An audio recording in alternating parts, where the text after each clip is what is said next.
Folks, we did it. We made it to Friday. It is the last Friday in September of 2023. It is a noteworthy day on a lot of different levels, some of them related to the right here and right now. We'll talk about that when it regards our federal government here in just a little bit. Also, you should know on this date in 1829, the very first units of the very first modern police force in London took to the streets in 1829. We're coming up on 200 years. I don't know how Mark Crowley doesn't have that tattooed on his arm somewhere. Like, this is happy birthday to the Bobbies. Whoa, there's plenty of real estate there. Mark just came in and flexed and knocked over a lamp with just the bicep.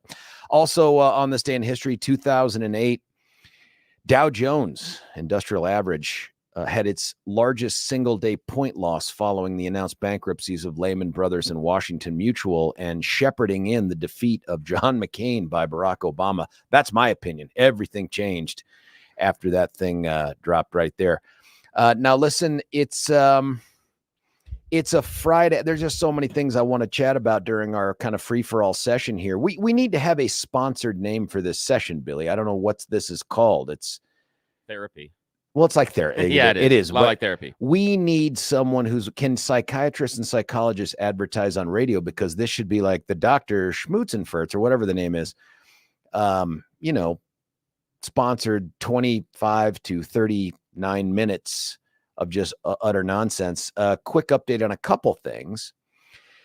One, yesterday in the Elijah McClain case, I mean, I could talk about this in greater detail later, but part of the reason I'm just going to do it now is it's pretty boring. I'll be honest with you. The trial is pretty boring. I'd mentioned yesterday that the judge had said this feels like a mammoth stuck in La Brea.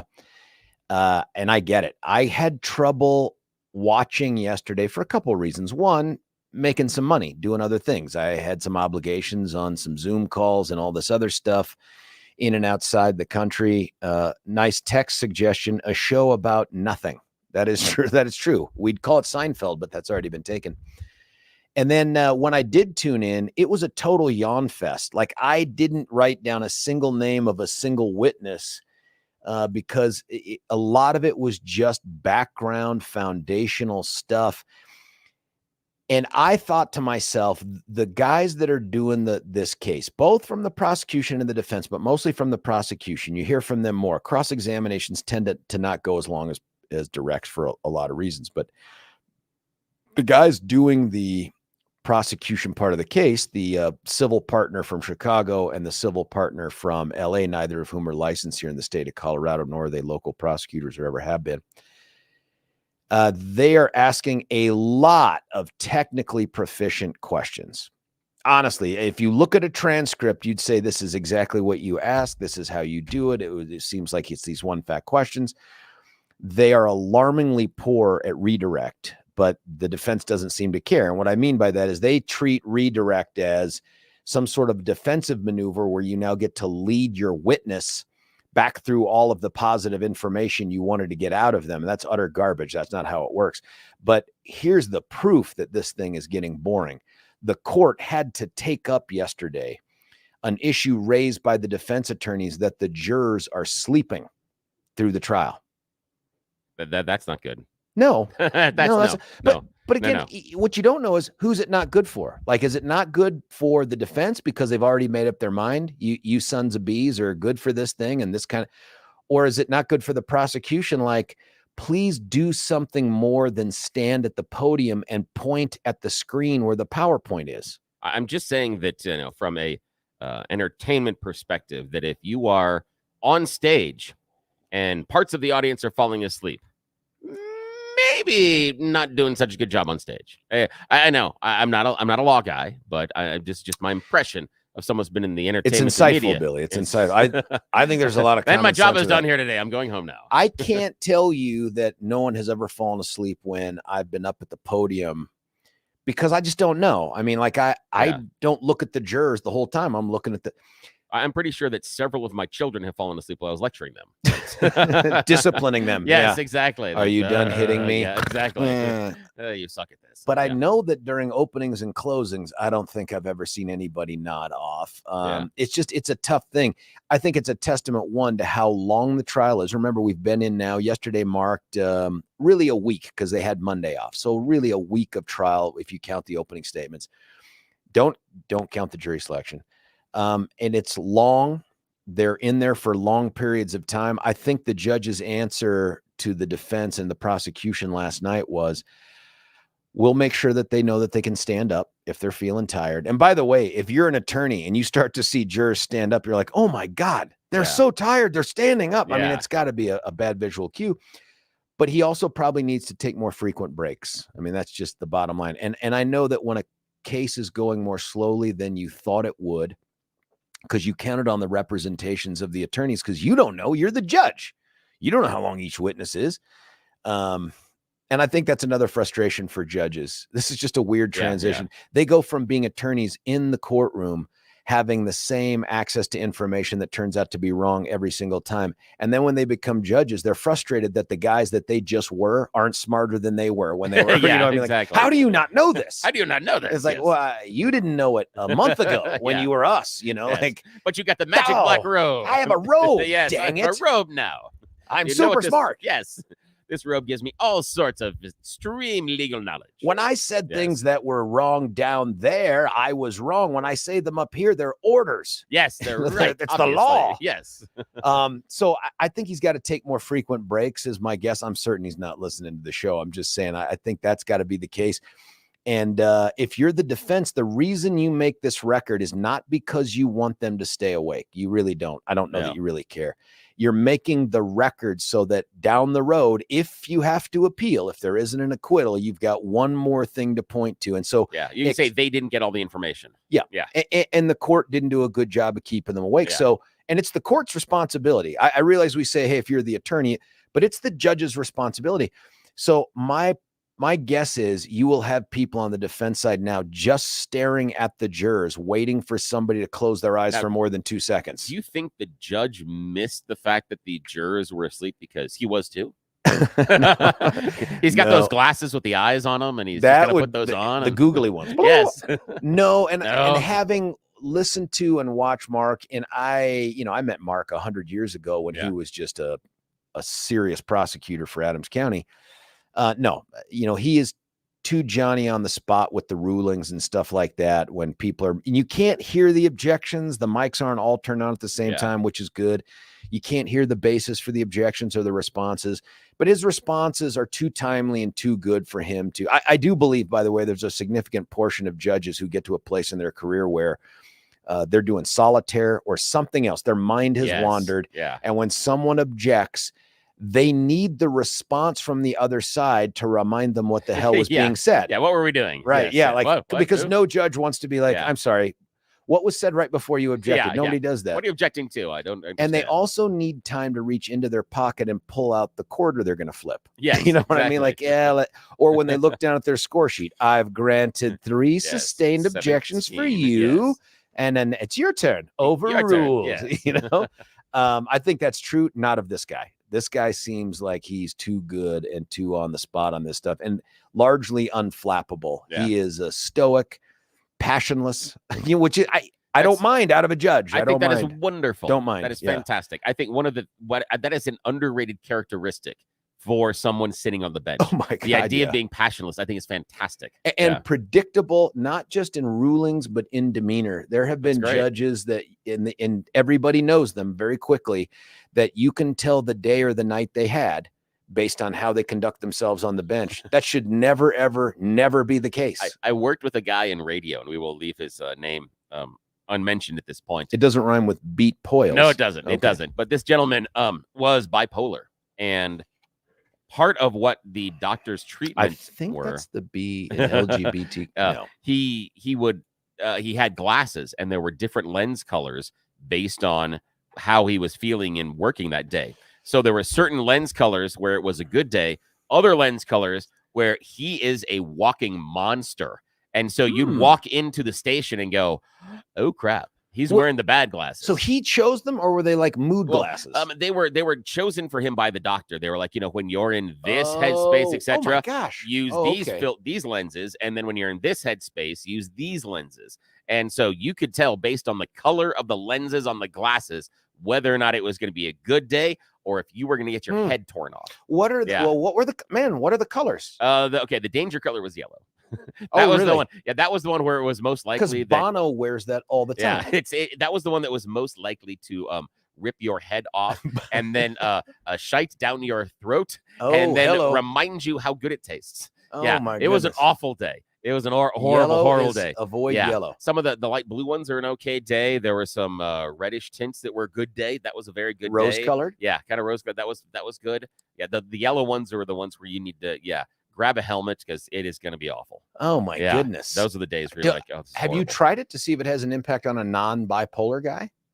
No, but I think we should use that and expense it to the show. I don't. Sure. Why not? It's science. We're have an expense account of tens of cents. Tens of cents. I mean, there's a ton of things here that we can do. It's whatever change we can find under the desks across the hall at the sales side. I don't know why you limit yourself to under the desk, because many of those people leave good money in the desk. Oh, hey, I'm going to have to remember that. Thank you. So today will be another day at the McLean case, inching along, snailing along. I will try to pay attention as much as I can. I got to go teach a law school class after this today.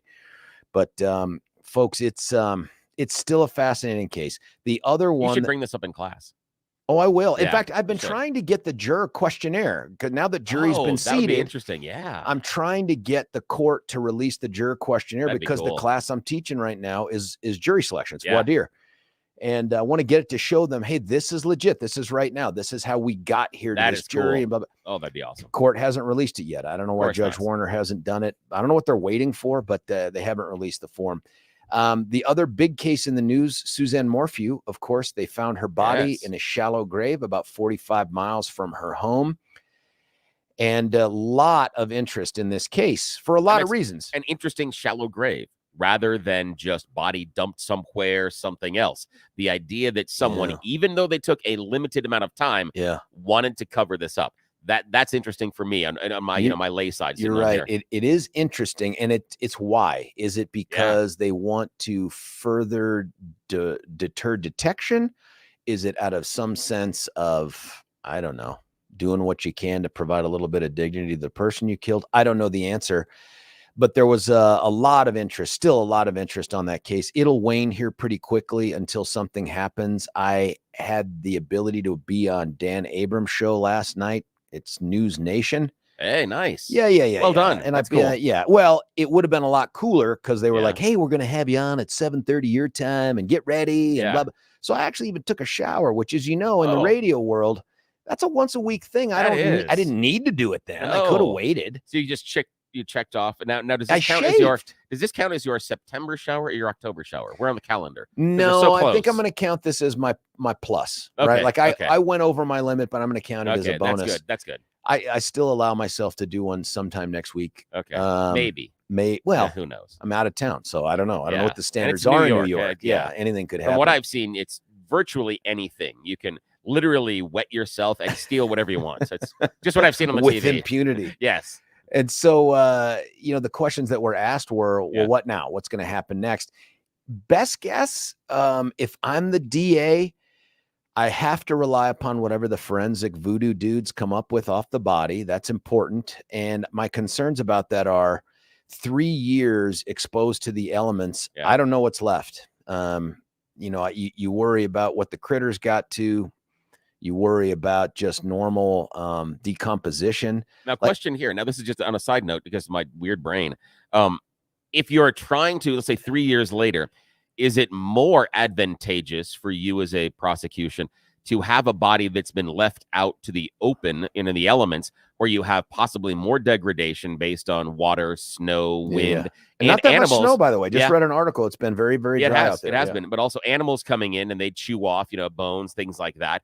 Or is it better to actually have it buried where you still will get that decomposition and degradation, but you're not necessarily going to have it exposed to direct elements? You'll get some water seepage, but you won't have them exposed to direct elements. And then also animals. A forensic dude. That's a great question. I don't know what you're likely to get more of. I think the less exposure above ground That'd be my is guess better. too. Yeah. Is better. Which that means murderers don't bury the kill. Right, just leave it out there. That's what we're telling you. 'Cause, Dan we're about asked the solutions. question yesterday. Well, what takes place next and all this. Yeah. And I started talking about that. And I said, if I'm the DA, given the missteps before, and I think they were 100% attributable to two things. One, haste. There was no need to charge when they did. And then two, just a volume of case and a pretty lackluster performance when it came to discovery and disclosing the things they're required to. Why do you think they charged so early, personally? I mean, just what do you think? Because I would agree that it is a rush. It seemed like they really rushed. Listen, I don't want to reveal any confidences, but my understanding is that was a decision solely endorsed by the decision maker, and not by everybody else involved. Fair. Okay. So right now, you've at least had the opportunity to reset, grand jury this thing. Gin up a grand jury. And I presume the 11th doesn't have a sitting grand jury. It's a teeny tiny thing. And folks, if you've never been out in this part of the state, the two counties involved here are Chaffee County, which pretty rural for part of Colorado. Yeah. It's about 1,000-ish square miles with about 20,000 people in it. That's Chaffee. Swatch, which is right next door, that's where her body was found. It's like 3 times the size, 1/3 of the population. So you're not dealing with, this crime happened on the streets of Lakewood. Yeah. It's just very, very different. Yeah, and access to people that would have access to her body, be in that area, et cetera, much more limited. Based on people that would travel in and out of that community. That's right. And also you worry about things like cell phone coverage. Yep. Because if a crime were to occur right now, one of the tools that would be used on even on a you know who did it, is you would go seek a tower dump. And you would dump all the phone numbers that had made calls. By the way, this is exactly what was used to catch those evildoers out of the rock throwing case. Yeah. You remember that up in Jeffco? Yep. That's how they got these dudes, was through tower dumps. Well, what I'm not confident about is whether or not that information remains gettable 3 years later. Oh, I didn't even think of that. They went and got the cell phone information from Barry Morphew around his house, and they followed his phone, but that was 3 years ago. Yeah. And they ended up charging him a year later. It may be still available. Oh, it wouldn't make any sense. Why would the cell phone company hang on to it unless there's some sort of but we don't know. I mean, statutory. And I'm only saying because in order to store that information, that's basically dead information. And here in the radio business, we have things for public file that we have to store. Yeah. And they have to be kept both electronically and physically. And that is a cost that we have to incur, not only for square footage space, but also for server space. And so it'd be difficult to be persuaded that any of the communication companies would want to dedicate the amount of server space it would take in order to hang on to all of the cell phone records for individual towers for years. It's tough. And what we do know is they have cell phone information that has him in places not Chaffee County. Yeah. Now, it's not impossible to conceive of, especially even 3 years ago, but in this day and age, if you knew you were going to go dump your wife's body, you don't have to be a genius to know, leave your cell phone at home. Yeah. Just get in your truck, throw her in the back, drive her 45 minutes away. And I'm not saying he did it. I'm saying there's a mechanism for this to happen where you don't have that evidence. But it's just more challenging. And who knows, maybe they figured out a way to grab up all the cell phone information in a 50, in a 50-mile radius. I doubt it. You don't normally see that. But thankfully, our cell phones are viewed as our security blanket. So many times people in that headspace don't make that decision. They're not thinking far enough in advance to say, I need to leave this here because of X, Y, and Z. They're going to take it with them out of habit, but also out of protection because, hey, I'm going over here maybe to dump this body. If I'm driving back home and the car breaks down or something else goes wrong, I need to have this in order to have that lifeline, that security blanket. So that's another level of someone. Maybe the answer is to just turn it off or something. There we go. But I think that creates it's almost as if you thought this through. But I think that creates its own evidence, and that is you can see that the phone stopped pinging at a certain location and it doesn't show up anywhere else. Why is that? What are you going to say? My phone ran out of battery. And I think they probably grabbed up his phone. I'm guessing maybe they had enough for a search warrant on the phone. I mean, time kind of ameliorates all of the exigencies that are related to a search warrant, but it'll be fascinating. I just think at this point, there's no rush. Slow down. get the grand jury ginned up, which is no small feat because you're talking about, out of those two giant counties, 26,000 people. Of that 26,000, what percentage are actual 18 and older people who could serve on a grand jury? And then the process is, but I would say do it. The alternative is, and this one makes my tummy hurt for reasons that are both personal and professional, you could ask the Attorney General's office to use the statewide grand jury to try to gin that up. That would make my tummy hurt quite a bit to go that direction. We've seen what they do, especially in this current McLean case. I think that Linda Stanley, the DA, and some people have asked, well, what? It's in a different jurisdiction. It's in the 15th, not the 11th. That's true. But as I mentioned yesterday, wherever the crime occurred, if it occurred between over two counties, each one could technically make the decision to choose, not both simultaneously, but each one has a claim. And some people are like, well, shouldn't the 15th have it because, the 11th has No, I don't think so. If the murder or any part of it took place in the 11th, I think it's got to stay there. It's not where the body's dumped. I think it's where the bulk of the crime was committed. And it's kind of hard to imagine somebody driving out with a live person who isn't gagged and bound into the middle of nowhere, Saguache County, and then be like, oh, by the way, honey, I just wanted to tell you, exactly. and then choke them out. Yeah, it's hard to imagine. Hard to imagine. And if I could, as a person that was planning a crime, if I could say that rather than wanting to be charged in the 18th Judicial District, instead, I go and I drive way up and I dump the body in Estes, Park. And then go, well, that's where he found the body. That's where I have to be charged. I mean, if that was true, that it was where they found the body, not where the crime occurred, you'd see that planning much more often because they pick and choose. That's a great point. That's a great point. Someone just texted in, there's little to no cell service in Saguache. So that's going to suck. We'll see. Again, you just don't know what you get off the body. You don't know what you find off the body. Even if she is dressed, presumably in clothes she chose, that gives you some sense of maybe what she was doing, thinking, or planning at the time of her demise. If it's a naked body, then I don't know, man. It's just, I want to be part of this case just because this stuff fascinates me, just like I wanted to be part of the McLean case. Like I am interested. I want to know the truth. But I think it's going to take a while for us to do it, and I think we should endorse that. If at the end of the day, I'm sorry, I'm just wondering, DNA evidence, how long does that stay if you're under the ground? And if we're talking DNA about, for a long, you can. And it's not fingerprints. Fingerprints go away quickly. Yeah, they do. But the idea of hair and especially any scratches, getting skin underneath nails, things like that, does hang around for a while. If you have that available, you're right. The part I worry about is if it's strangulation. What do you do when you don't have the eyeballs for petechiae? You don't have any of the neck or throat portions to show the contusions or what? I don't know. I mean, we need a you have no soft tissue. You have the muscles. You have where the esophagus. I mean, you're left with bones, and so you don't have any of the soft tissue stuff that normally. There may be some forensic dudes or dudettes out there who know the answers to this stuff. I have just in my career, I haven't come across it. I did.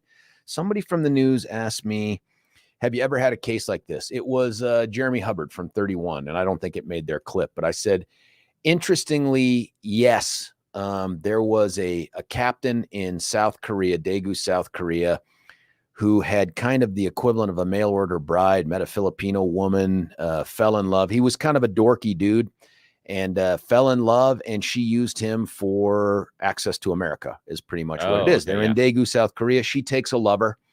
He knows it. She's going to leave him. He's on post housing down there in the southern part of the peninsula. And he ends up getting her to drink wine when she's over one night getting stuff. He has laced it with diphenhydramine, which is the sleep agent in your cold medications. When she passes out, and this is what we believe, and I'll tell you why the decomposition and the other things matter. We believe this based on the things he purchased. He then had pre-purchased a bunch of enema bags and also filled it with diphenhydramine and implanted into her body, put so much diphenhydramine she dies. She stops breathing and dies. He then takes her, sticks her into a suitcase, and then we can see her on the video from inside the elevator. And then in the in and out lobby part of the building, we can see him struggling to like walk this piece of luggage in the middle of the night out to his car. He also, we think, drugged his daughter because she's like 13 or something. She's being carried out over his shoulder. and she looks completely passed out, like lifeless passed out, but Yeah. she's not. Puts her in the car. We know from, and by the way, South Korea, men, do they monitor the hell out of their people? Because Yeah, they do. we had a ton of camera work up and down this highway that he took, and he ends up driving her to a ravine that is very close to where her lover's house is. And he dumps her and the suitcase over the ravine, thinking that's it, dumped her down there, and then goes back to the rest of his life. She's missing, but she was leaving him anyway. He doesn't know where she is, all this other stuff.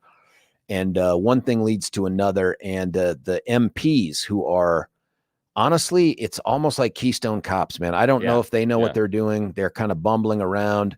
Somebody comes up and says, hey, look, she's missing. She's missing. And look, we found her purse somewhere, whatever. They take the purse back to this dude's house on post, and they're like, hey, Captain, do you know it? And he's like, nope, no clue.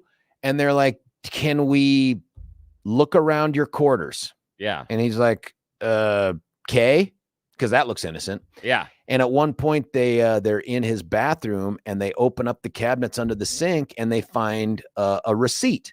And on the receipt, it's all this diphenhydramine, cold medicine stuff, enema bags, duct tape, and all this other stuff. And then they're like, well, that seems weird. That does. One thing leads Seems to like another. An odd thing They go and they don't need a search warrant, but it's like that because you're on post, and they grab up his computers. And it's exactly what you hear in some of these other stories. The searches are things like how to kill without leaving marks. Oh my goodness. How to drug someone with, tons of stuff. Now the search is on. They're trying to figure out what's going on. Somebody, and I don't think it was law enforcement, somebody ends up finding that she hadn't rolled the whole way down the ravine. She'd only rolled a partial way down the ravine and had toppled out of the luggage, but not enough that she fell off. And when they got to her, man, the critters had eaten out all the soft spots. You know what I mean? Like the face and the neck and the other nether regions and stuff like that. And that's why we couldn't say for sure, because of the decomposition, whether or not her body had been pumped full of diphenhydramine. But because we could put the rest of it together, it's like, well, what else is the enema bag for that you just bought with the duct tape and the other stuff? I mean, exactly. What are you doing with that? And so that case ended up, and I only fell into this case by accident. I was actually a part of a trial counsel assistance program conference out in Seoul, and they flew me out to help train prosecutors out there in Southeast Asia. And during that training, this young Army captain, it was the only case he'd ever had was a BAH fraud, basic allowance for housing fraud case. And he had to leave the conference, and his JAG, his SJA, the staff judge advocate, reached out to the guy running the conference and said, hey man, can you send that dude down here for like a day or two and just help him get the case ready to go, because we are freaking overwhelmed. Yeah. And so I went down there. We had a great conversation about it. We got to take a look at some evidence. We spent the better part of over a day going through stuff. And then it was like, hey, can you come out here and try the case? I'm like, there's no vehicle for me to do that. I'm just a reserve guy at the time. But they ended up grabbing up a then major, now retired colonel named Jackie Tubbs. She's the bomb, man, when it comes to prosecution. And he tried the case. I showed him a whole bunch of PowerPoint voodoo. And after I was trying to monitor it from afar because of the time difference, I would like text him and he'd be like, hey, how'd it come out? Yeah, how's it going today? He's like, well, we convicted him. And in the wonderful. bridging the gap session, which is when the judge, at least used to, brings back both sides and says, let's talk through the case. This is like how to make you better at your job. Yeah. And she looks at this young captain and she said, that was the most effective use of PowerPoint I've ever seen in my time in the Army. She's like, you should go to the JAG school and teach this, which is what I did. At the time, I was an adjunct professor at the JAG school. And being a good Army captain, he's like, oh, ma'am,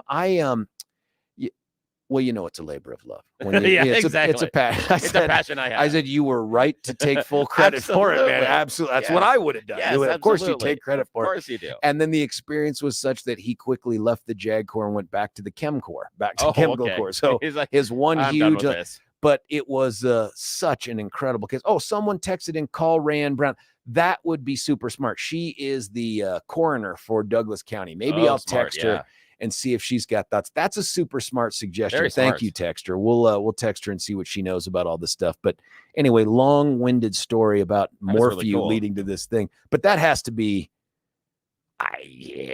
15, 17 years ago. I mean, I had no gray hair at the time. I think whatever, much tighter skin, whatever wrinkles, like who were with Nancy Yeah. Grace? Nancy Grace is up on Fox Yes. talking about Morphew. And I tell Billy, I can see what's going on here. If you put enough light on your face, there are no wrinkles because it's bleeding them out. Yes. I think you could put the sun on my face and still be like, dude's got crow's feet. Yeah, Look what at the that hell's guy. going on? What the Yeah. hell's going on How with old the is old he? man? Yeah. Yeah, is that guy? That's Anderson Cooper's Yeah. older, dumber brother. Yeah. What are Straighter, we doing here? older, dumber brother. Listen, that's all I got. That's all I brought to our section about Nice. nothingness. But it doesn't mean there isn't good stuff ahead. And that good stuff ahead takes the form of the Thorpe Report, which I imagine because it's a Friday, it will all be super uplifting. He's got the Oh, it papers is. in his hands It's right all now. happiness. It's great. It's all sunshine, and we're all richer and taller and better looking at the end of the story. We cut away for a break, and when we come back after that, we do the You Choose the News, which is the super fun part of the show. Stick around. George Brauchler on The George Show at 710 KNUS. Why should you buy your next vehicle at Castle Rock Chrysler, Dodge, Jeep, and Ram? We make car shopping easy. We have a huge inventory of new and pre-owned vehicles. We can even custom order. We make it easy. Easy financing, friendly staff. And when it comes to quality service, our expert technicians keep your vehicle in top shape. Visit us today off of Highway 25 and Plum Creek, or shop online at castlerockcbjr.com. Castle Rock Chrysler, Dodge, Jeep, and Ram. Car shopping made easy. Want to take your favorite radio station wherever you go? Well, now there's an app for that. No matter where you are, stream your favorite shows. Tap the app to listen to podcasts. Talk back to your favorite local hosts. At the tone, leave a message. Call the show. Set your alarm. Enter contests and win prizes. All in the palm of your hand. Available now for iOS and Android devices in the App Store or Google Play. And best of all, it's free. Download today.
George Brauchler back with you here, 710 KNUS. It's the final installment for the September of the Thorpe Report. William?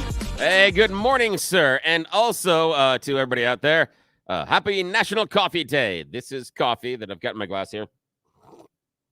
As far as you know. Hello. Yes, as far as you know, that's just Celsius.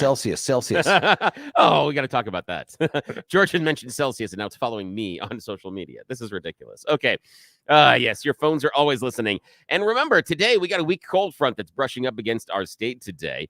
We're going to be back in the upper 80s that we saw yesterday. It's just slightly cooler today.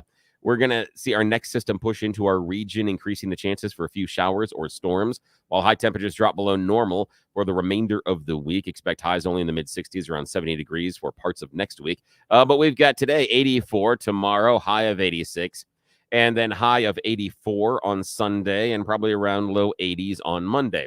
And some of the people online were saying that it is a split weekend. Yeah, it's stupid because it's like, because on Saturday it's September and then Sunday it's October. Hold on. Does that change things? Like the moon or something, or pants? Nope, not in the least. But everybody I was reading online was pointing that out because it's stupid. I'm sorry, I was a little angry this morning on that. I'm like, why are you telling? It sounded as if it was important. Special though, yeah. Yes, but no, it's not. Doesn't mean anything, huh? Just the calendar thing is changing, and that's it, and it's dumb. So stop. Well. One of two parole officers struck by a wanted suspect in a vehicle earlier today in Colorado Springs, or yesterday, has died from injuries. Oh my God. Yep. Police announced the officer's death in a news conference following a serious hit and run earlier in the day. Authorities withholding the officer's name until they notify the next of kin. He was the first Department of Corrections employee to be killed in an act of violence since 2013. Again, the horrible thing is struck by the vehicle of a guy that was, they're trying to catch. Listen, and real quickly here, because if they can prove that was intentional conduct, I mean, you're looking at murder or attempt murder, right? But people just ought to know, your typical hit and run involving death, that's a probation eligible charge in weak ass Colorado. That's stupid. It's so stupid. It's so stupid. But my guess is parolee injures parole officers, kills one. That feels murderish. We'll see what happens. Yeah, it really does. Elsewhere, Commerce Police Department said it's investigating a shooting that occurred inside a McDonald's yesterday afternoon. It occurred at 60th Avenue and East Parkway Drive. It's around 1 o'clock in the afternoon. 16-year-old teenager was taken to the hospital with serious injuries. Good Lord. Also, we have a former Summit Middle School gym teacher accused of inappropriately touching students, but he was acquitted on all charges. Interesting. 62-year-old Leonard Grams faced 5 charges of sexual assault on a child, 3 counts of sexual assault on a child by person in a position of trust. Summit County jury determined not enough evidence to find him guilty on any of the counts. Graham testified in his own defense for 3 hours. 3 young accusers also took the stand. They said, long, hard trial. Gratefully, they took the time to sit through, and thanks for the jurors. Matters not closed yet, though. 4 Summit County school administrators still face charges that they failed to adequately report the claims against the teacher in violation of their mandatory reporting status. Also, that would be really weird to have the guy go free, but then get the other people to say, you didn't report this, but report what? Nothing happened. Right. I don't know. How do you work that? You should have said something about nothing. Yes, about something that did not happen. A man accused in multiple incidents of indecent exposure in 2 Denver neighborhoods has been arrested, facing 16 charges now. DPD received multiple reports of an incident in the Whittier and Clayton neighborhoods through August and September. Victims in each incident reported the man was asking whether or not they wanted to touch his snake. No, It's a personal. Is it the teacher? Because no, it isn't. Oh, different guy. It's a 51-year-old Israel Martinez Caldera. He was arrested September 22nd, officially charged on Wednesday, 6 felony counts of indecent exposure and 10 counts of misdemeanors of indecent exposure.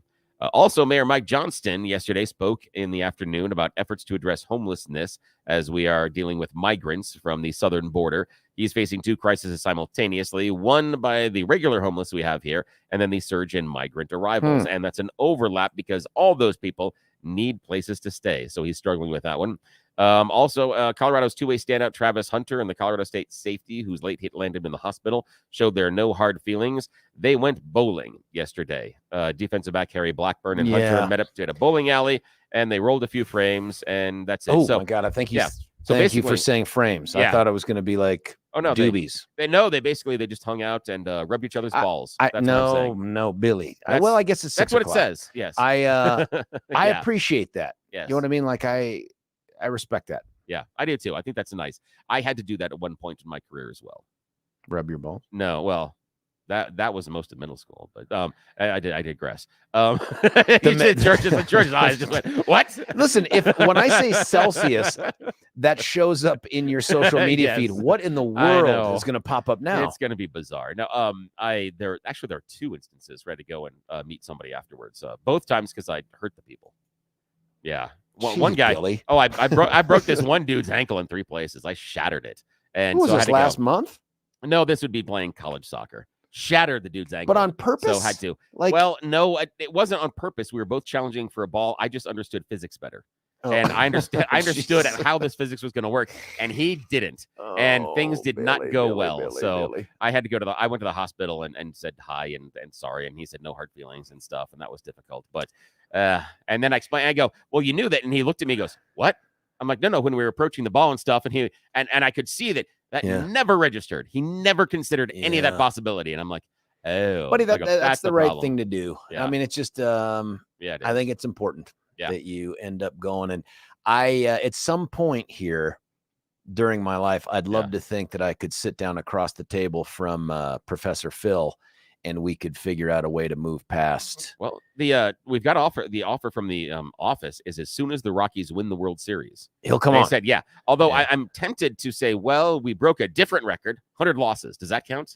The opposite. Wondering. I think that makes it less likely. A friend, however, by the way, Dianne Feinstein passes away. Breaking news. Really? Yep. Passed away at age 90. That's big. Wow, that is big. I mean, they had been pushing her out for votes as recently as like 10 minutes ago. Do you know what I mean? Like that. The one that got no, she's good to go. She's good to go. Keep getting the votes. The one that got me was when they were in session and they were sitting there. It wasn't the full floor, but she was in committee and they were doing a vote in the committee. Yeah. And they were asking her for her vote, and it was either a yes or a no. And she starts to give a speech. And this is about 2 months ago. Oh, and the aide leans over and says, no. And you could hear it on the microphone because the aide is close enough. Yeah. And she's like, no, not a speech. You need to vote. And Feinstein stops for a second. What? And the aide goes, vote yes. You're like, oh, crap. Oh, man. This is how we get into this problem. Yeah. This is, and listen, our politics just don't ever match, but they're showing these past pictures of her right now on the TV. I got to acknowledge this, man. Any woman who rose to some level of political prominence coming out of the 60s and 70s, that's legit, man. That is. Yeah, I don't agree with her, but I respect her. No. But that's Pathfinder stuff, right? Yeah. Like that is. Yeah. And again, I don't agree with her politics, and I don't think she did super awesome things, but that's kind of trailblazer type stuff. Yeah. Let's cut away for a break, and when we come back, we're going to do the good stuff. That's the You Choose the News. Stick around. George Brauchler, 710 KNUS.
George Brauchler back with you here, 710 KNUS. You choose the news, William.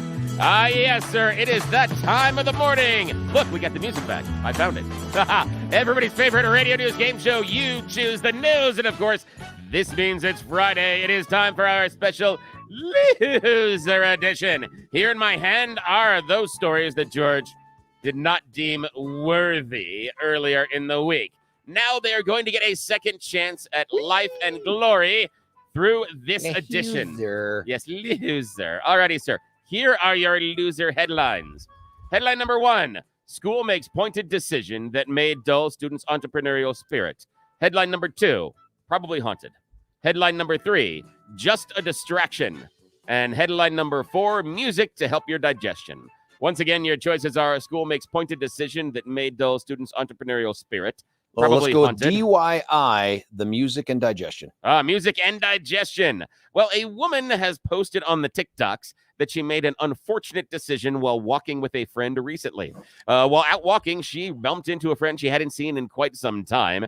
And while doing the walk, she did what she does every morning. She had to swallow her vitamins. However, she didn't look into her hand before she put the things into her mouth and then went gulp. And she ended up swallowing one of her AirPods. Yes.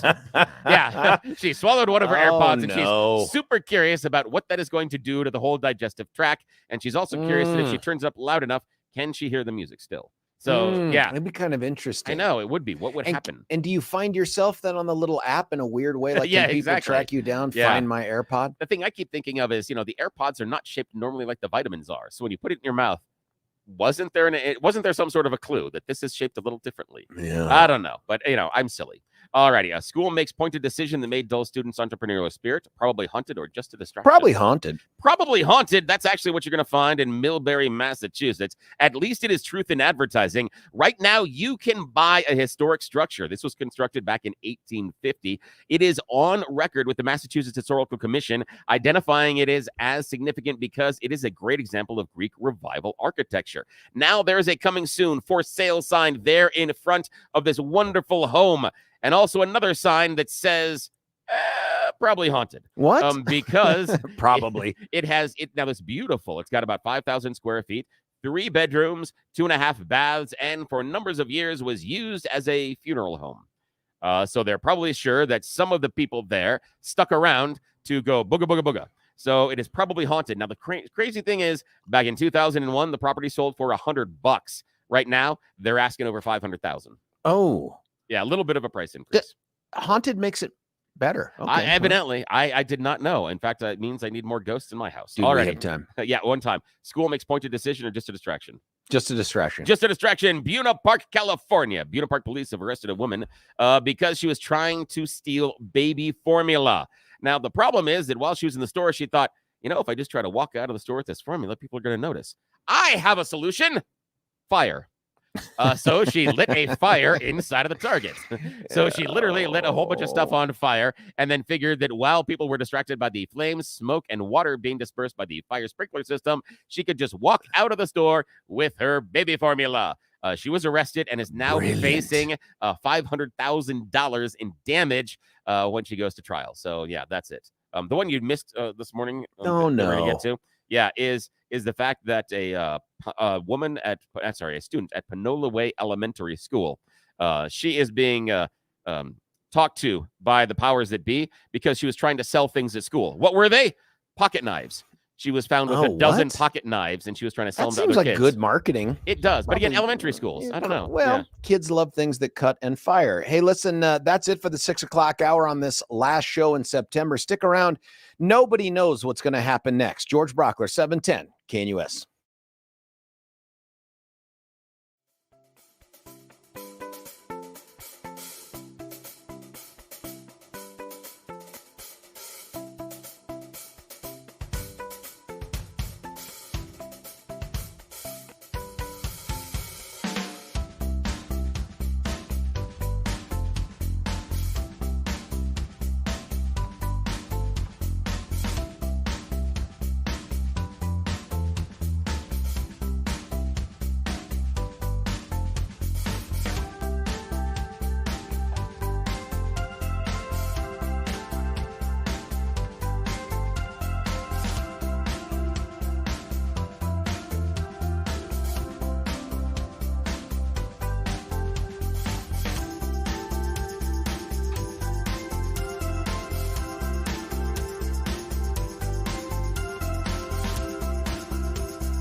It's the 7 o'clock hour on the George Show, 710 KNUS. Last show of the week, last show of September for Billy and I. At 10 o'clock, we get replaced by Chuck Kirk, one of the big network dudes, followed by Dennis Prager, Seb Gorka, and then we go live and local right back here, 3 to 4 o'clock with Deb Flora. Anxious to hear what Deb's got going on today. She's always got good guests, too. If you haven't had a chance to listen to Deb's show, tune in from 3 to 4. It's a nice warm-up, too, for Stephen Tubbs' decade-long Swan Song tour. He's now in the final throes of 10 years of leaving radio that he's been in for. Billy, I don't know how long exactly, but I think Stephen's been in radio for 50 years. He and Pete started together. Pete was actually Stephen's intern at one point. It's a fantastic professional story, but it's time to move on. And knowing that is kind of a big deal. Billy, by the way, Billy, you put on your ears. So what's going on? No, it's and the remarkable thing is that Stephen remains looking so youthful and young because, little known fact, he sleeps in a bed of his native soil every night. That keeps him rejuvenated. I'm sorry. I love you, Stephen. I'm just teasing. He does. It's just hard to imagine that anything from San Diego can keep you youthful. I don't know. But knowing when to leave is kind of a big deal. And it turns out that the person that never got the memo was the now deceased Dianne Feinstein. It's a tragedy, I imagine, for her family, her friends, her loved ones. I never knew her, but everybody knows of her. The story, and I'd forgotten some of this stuff. During the break, I took some time to research a little bit about what was going on and all this other stuff about her. And it's pretty clear that she lived a remarkable life. And some of it is, I can't remember what that saying was. In some circumstances, the person dictates the time. In some cases, the times dictate the man. That could have been some version of Lincoln, but she grew up in San Francisco and she had run for mayor unsuccessfully twice. Now, normally that should be the end, right? That should be the end of your politics. You run for office back-to-back times for the same seat and you lose. And by the way, an exception to that is Mike Johnston. Now, he's never gotten all the way to losing multiple elections, but he has run and then withdrawn from a couple different races before successfully pulling off Denver. And so, this guy has an opportunity to keep going.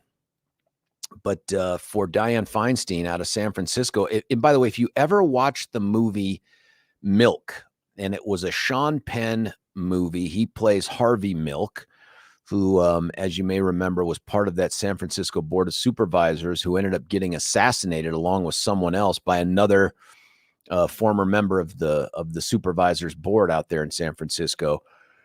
And because that took place, and the person, by the way, Harvey Milk was shot and killed with, was the mayor. Dianne Feinstein gets appointed to become the mayor. This is all back in 1978. As a result of that and the things that she did since, she ultimately runs for governor and loses back in 1990. Who was that back then? Was that Gray Davis? I can't remember, but she ran for governor in 1990 and lost. But 2 years later, there's a special election for a U.S. Senate seat. And she wins. And if you'll remember, 92 was also the election that ushered out the Reagan-Bush era and ushered in the Clinton era. Young former governor from the state of Arkansas. I guess he may have been governor at the time. And it was touted as the year of the woman. And she becomes the first woman senator from the state of California. Now, that's 30 years ago, 31 years ago. And she passed away, I think today or last night, at age 90. So she was already like 60, which if you had asked me when I was a younger man, I'd have said 60. Dang, how you getting up and down the stairs, that kind of thing. And where I sit right now, 60 is the new 28 or something. 60, not that old. But then right after her, Barbara Boxer becomes the second woman senator from California, and they become the first state to ever have two women senators. Now, Barbara Boxer bowed out many, many years ago. Billy's got some ABC News thing that does a quick recap of this. We're talking about it because it's breaking news, but it does call into question, in my opinion, in a very, very bad way, what's going on at the presidential level. And if you're Joe Biden, this has got to be a tough one, man. This has got to be a reminder that you ain't no spring chicken either. And the way he looks remarkably like the way Barbara Boxer was. And again, not nearly that bad. I'm just saying this is a reminder that age matters. Billy, fire up that ABC stuff if you would. As the lead Democrat on the Judiciary Committee, first woman. Her career was marked by many firsts. Senator Dianne Feinstein was the first woman president of the San Francisco Board of Supervisors, the first woman mayor of San Francisco, and one of 2 women first elected to the U.S. Senate from California. Dianne Feinstein, right from the start, was an icon for women That's in Nancy. politics. She's a legend in California Chuck. as the first woman senator, a legend in this Senate. She was the leader on so many different issues. Feinstein was born Diane Goldman in San Francisco on June 22, 1933. Her mother was Russian Orthodox, father Jewish. She worshipped at Temple Emmanuel Synagogue and graduated from a Roman Catholic girls' high school. That school was San Francisco's Convent of the Sacred Heart. There, Feinstein was in the Glee Club, ballet, camera club, and athletics. She went on to study at Stanford University, where she graduated in 1955. Feinstein was married 3 times. She had her only daughter, Catherine, with her first husband, who she divorced after 3 years. In 1962, she married her second husband, Bertram Feinstein, who died in 1978 of colon cancer, just months before Feinstein became San Francisco mayor. In 1980, Feinstein married her third husband, investment banker Richard Blum. She remained with him until his death from cancer in 2022. Feinstein's first foray into politics came in 1960, when then-Governor Pat Brown appointed her to the California Women's Parole Board. But it was in 1969, at the age of 35, that Feinstein first held public office, winning a seat on the San Francisco Board of Supervisors. Former San Francisco Mayor Willie Brown was in the state Senate at the time. He recalled meeting Feinstein during those years. I remember that I was trying to get a house here in San Francisco when they wouldn't allow black people easily to get houses. And there was a demonstration, and this angular, tall, great-looking white woman pushing a baby stroller with a little kid in it, whom nobody knew anything about, came out to participate in the protest. That was Dianne Feinstein. And that was that long ago. And so I am a great admirer. In the 1970s, while serving as the first female president of the Board of Supervisors, Feinstein ran twice for mayor, but lost. She had decided not to run again when tragedy struck the city. It's been 7 hours Billy, we covered all this stuff. Yeah, you can bail out of this. Listen, something interesting. There's no chance they put that together this morning. So you can tell they've had the circling the drain sort of story in the can ready to go. I've been on that team before. Yeah, really. I've been on the deaf team, and this is not anything local. We're not about you, but I'm just Thank saying, you. yeah. Thank you. If you ever get that memo, please let me know. No, this is in radio that there are certain times, especially working in classic rock, that people are going through some health stuff. And so I've worked on the team where it's okay, you put this thing together and then you're just going to drop in dates and some other stuff. So that package that they have, I guarantee that package has been ready to go for at least 12 months. They've had that ready to go. And I've been on that one. I oddly enough, I helped produce a Willie Nelson one that still we haven't run. Turns out THC is a preservative. Exactly. As well as, who knew? Gosh, all this time. Exactly. Yeah, but I've been there, done that. By the way, found about a year or so ago, Hands on the Wheel. I don't know if you've ever heard that Willie Nelson song, but that's become one of my faves. Anyway, the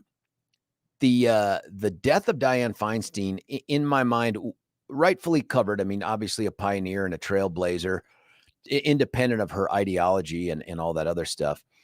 But I think it's going to highlight for folks the significance of the passage of time. No, I'm kidding. I just went Kamala Harris there. No, the significance of age in the decisions that we're making here. And my God, man, talking about wanting to turn the page.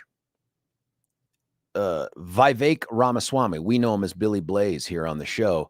He's on the stage vying for the Republican nomination for president of the United States. How old is that guy? 38, 39. I mean, Dianne Feinstein was in her 50s when that guy was born, and she was still serving in the Senate when he was running for office. Somebody texted in and disappointed that I said that this is going to be an issue for Biden. This is the text.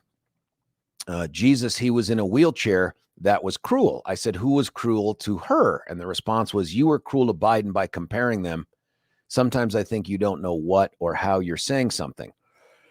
I'm not saying they're the same. I'm saying you can't help but draw the comparison between the two of them. And it's not a Democrat issue, by the way. I mean, I think the average age of the U.S. senator is 115 or something like that. I mean, it's a crypt up there.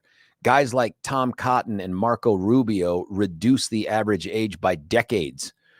And this is proof. And I think one of the questions that will have to flow after we shower Dianne Feinstein with the appropriate amount of honor and praise for what she did. We're not going to get to do this over the weekend because we're not going to be here over the weekend. I think the question is going to have to be asked, how long had she been in a position to not truly know what she's doing? And you heard Billy recount the thing that he heard that was on the news. How long had they been wheeling her out and using her heartbeat as the existence needed to cast votes in the way that they wanted? And then doesn't it raise the question about age? And I don't think there's an age like you're too old to serve. I don't believe that. I don't want to ever see a number in place. Do you know where we do that, by the way, in the state of Colorado? Judges. You hit 72, everybody stops caring or trusting your opinion. You're gone. You're done. No senior circuit for you. 72 years old. That's dumb. That should be done away with. And I can't remember if that's in the Constitution or not, but that's crazy. 72, you're still, most people that I know are still firing on all pistons. My dad turned 81 this week, as you know, because the great Mark Levin. And by the way, I should tell you, we're going to have Mark Levin's segment run at the end of the last hour of this show at the 9 o'clock part of the show. Mark wished him happy birthday, but my dad, I'd take my dad sharp as a tack. I'd take my dad all day, every day, over some younger people who are just already struggling with the impact of age on their intellect. So there's got to be something else. But it does seem that after a certain age, and I don't know what it is, you get to the point where you're just not as good as you once were, and probably not as good as you need to be for doing some of these jobs. So, Alexa texted in and said, when your bank account is fat, you know what I mean? Like when you're doing well, why in the world do you continue to sign up to work full time into your 80s and 90s? All I can think of is power. I don't know. I mean, what good are you doing at that point that couldn't be done by someone else who's a better representative of a generation you have very little contact with? I don't know. I don't know the answer to that. But if you're Joe Biden, this is a reminder. And no, Joe Biden isn't in a wheelchair, but let's be honest. And I'm not saying this to mock him or to make fun of him or anything like that. Dude's fallen off of bikes, fallen downstairs, fallen over on stages, turning to shake hands of people that don't exist, droning on about things where his own communications person has to show up and pull him aside and say, hey, that's it, no more questions. It does raise the issue of, don't we need to turn the page? Isn't there at some point for the campaigns, independent of Republican or Democrat, that you have to take into consideration their mental acuity and the impact that age has had on it? Here's something interesting. Text, maybe someday you'll be 80. Your father is 80 and you don't talk about him that way. Tacky.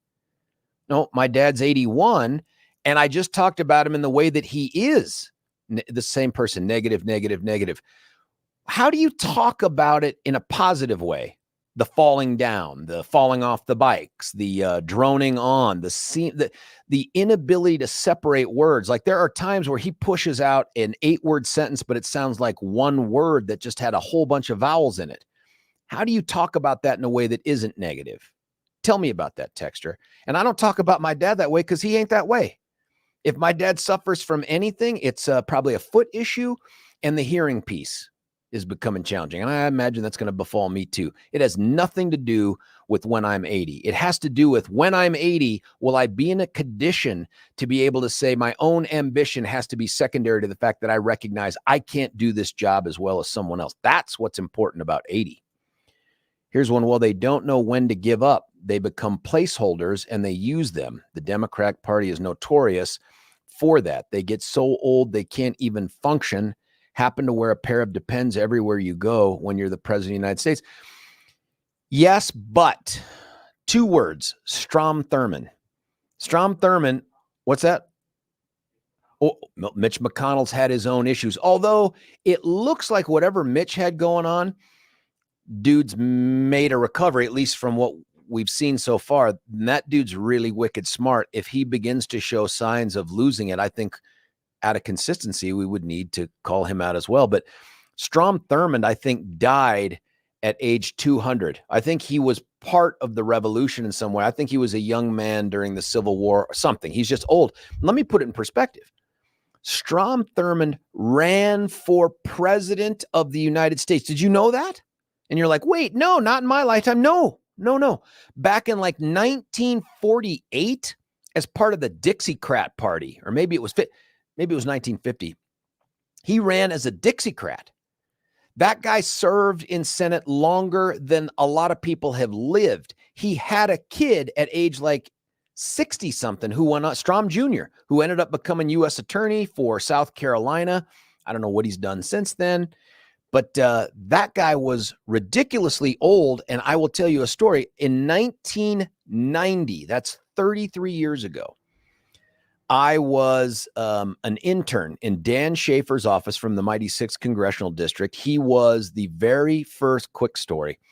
Dan Schaefer was not going to be the congressman from the 6th. Instead, it was a guy named Jack Swigert. If you remember from Apollo 13, the movie, and there's a big statue of him, a cool NASA statue of him in, I think it's in Terminal B out there at DIA. That guy was the first elected congressman to the brand new 6th Congressional District. But he got cancer, I think it was cancer, and he died.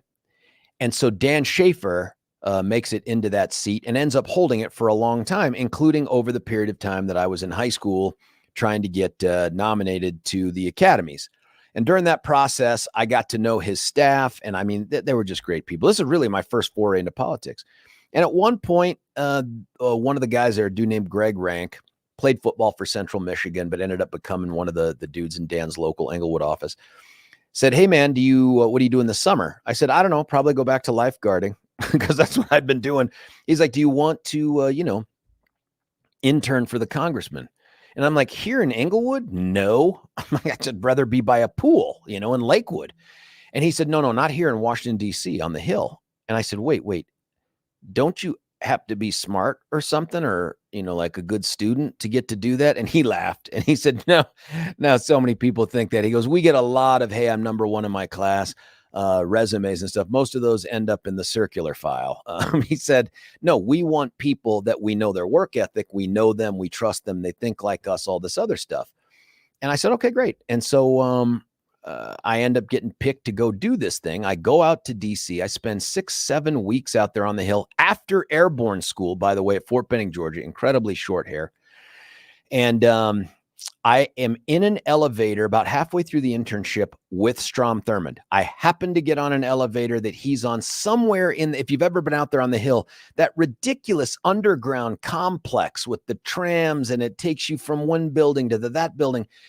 And I'm in the elevator with him, and there's a guy on there who's clearly his aide or handler or whatever. Remember, this is 33 years ago. In July, 33 years ago. And all of a sudden, Senator Thurmond starts going, "Wait a minute, we need to start." And he starts trying to reach and press buttons on the elevator. This guy had to restrain Strom Thurmond and hold him back and be like, "No, sir, no, Senator, we're going to the right floor. We have to go down to the basement first." And then he's like, they're struggling with each other. And I thought, oh my God, how awkward is that? That's 33 years ago. And the dude served in the Senate for another decade plus. So this isn't a Republican Democrat thing. I just wonder if at some point the electorate doesn't say, just in the interest of turning the page from one generation to the next, enough is enough. We got to move on. And I think for the Democrats, they recognize right now that Joe Biden is old. And I mean demonstrably old, not just in physical appearance. The plastic surgery, by the way, come on, man. I'm going to mock it now because later in life I will get plastic surgery because of the vanity. Why would you do it? Why is he doing it? And folks, if you're out there saying men get plastic surgery, I get it. Why do they get it? Why? That's the focus. So he gets the plastic surgery. So the guy has that permanent expression on his face, whatever it is. And now we're at a place where people in his own party question his intellectual acuity. I don't know what we do here, but watching the great Senator Dianne Feinstein having passed away at 90 after only a few weeks ago, it seems like, seeing her casting votes on bills, on laws, on matters of like confirming people to cabinet positions and judgeships. I mean, I don't know, man. I don't know. Here we go. More anger here. The fact that here's one. Christ, Bush fell off his bike all the time and wasn't close to 80. Rag on him. Give me a break. Texter, if you think that Joe Biden's age is irrelevant, call in and tell me. 303-696-1971. Have the guts to tell me doesn't matter. I just had a conversation with Tom, and he's like, this is crazy. He goes, just realized that Dianne Feinstein is only 10 years older than our very own Tom Mueller. And I was talking to Tom, like, you know what it means, Tom? You still have a chance to be a senator. Yeah, you can still chase that dream. Right. And it's still an opportunity. But this is a good question. Is should there be an age limit? Should there possibly be an age limit for not being able to serve? I don't think so. And why? I don't, because one, there's a ton of people these days that are north of 80 years old. And what we know is 100 years ago, nobody was north of 80 years old. You know what I mean? Like longevity. Health has improved, medicine has improved, and I think our ability to address a lot of the medical things that lead to people degrading intellectually, we've done better at that.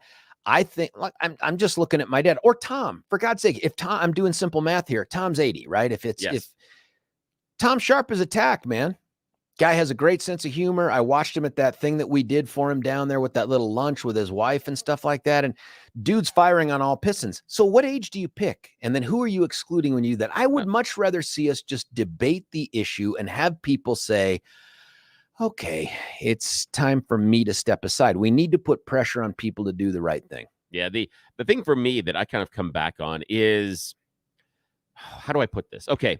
It is the Uber test. Okay. That's how I kind of look at it is. What does that mean? What it means is if this person that I'm looking at voting for would show up as my Uber driver, do I get in the car? If I don't get in the car, I don't vote for them. Yeah, but that's true of blind people too. That's true. And you can't discriminate against blind people. I understand that, but that's kind of what I'm looking at the idea. And the question that I have, and I understand,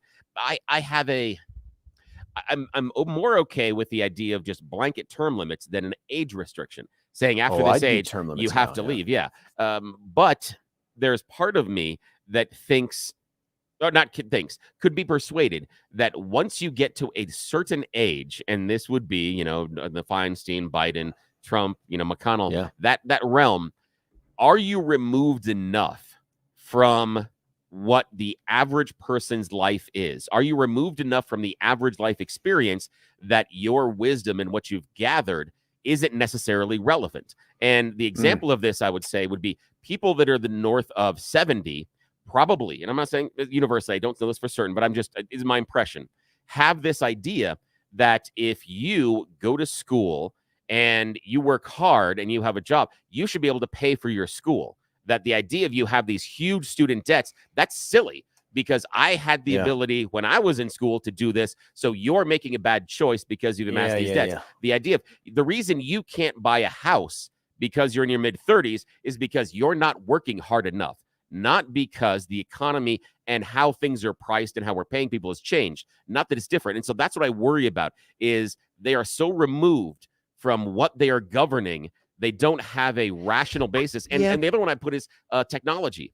If you watch during the Trump administration, when they quizzed all the social media experts and they talked about Facebook, you had people in there literally asking Mark Zuckerberg, how do you make your money if you don't charge a fee? And Zuckerberg looked at him and goes, advertising? It's brand new. Yeah. We're just starting it. Mad Men? That's what I worry. I worry that we have people that are put in charge of regulating things like social media and other items in our lives in which they have no relevant experience. And that worries me. And that's where I can be persuaded based on the age limit. I'm not there yet. Yeah. But I want to know what I just think it's too arbitrary. It's too arbitrary. That's fair. someone else threw out Robert Byrd, another great example. Our former Klans member, longest serving member of the Senate for a while, West Virginia guy. That's another great example. That dude left the Senate. I think he was 130 or something like that. Listen, we're going to cut away for a break. When we come back, though, I'd love to continue this conversation, especially if you are defensive of the age thing. Like this texter, call in. Tell me why I'm wrong. Tell me why this isn't a major issue heading into this election. And instead of doing the what about thing, tell me why. 303-696-1971. George Brauchler on the George Show, 710 KNUS.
George Brauchler back with you here, 710 KNUS. More text coming in. I'm a progressive liberal independent, and Joe Biden is unfit for office. If the DNC won't primary him, then it has no use as a candidate selection system, and we need to look outside the two-party structure.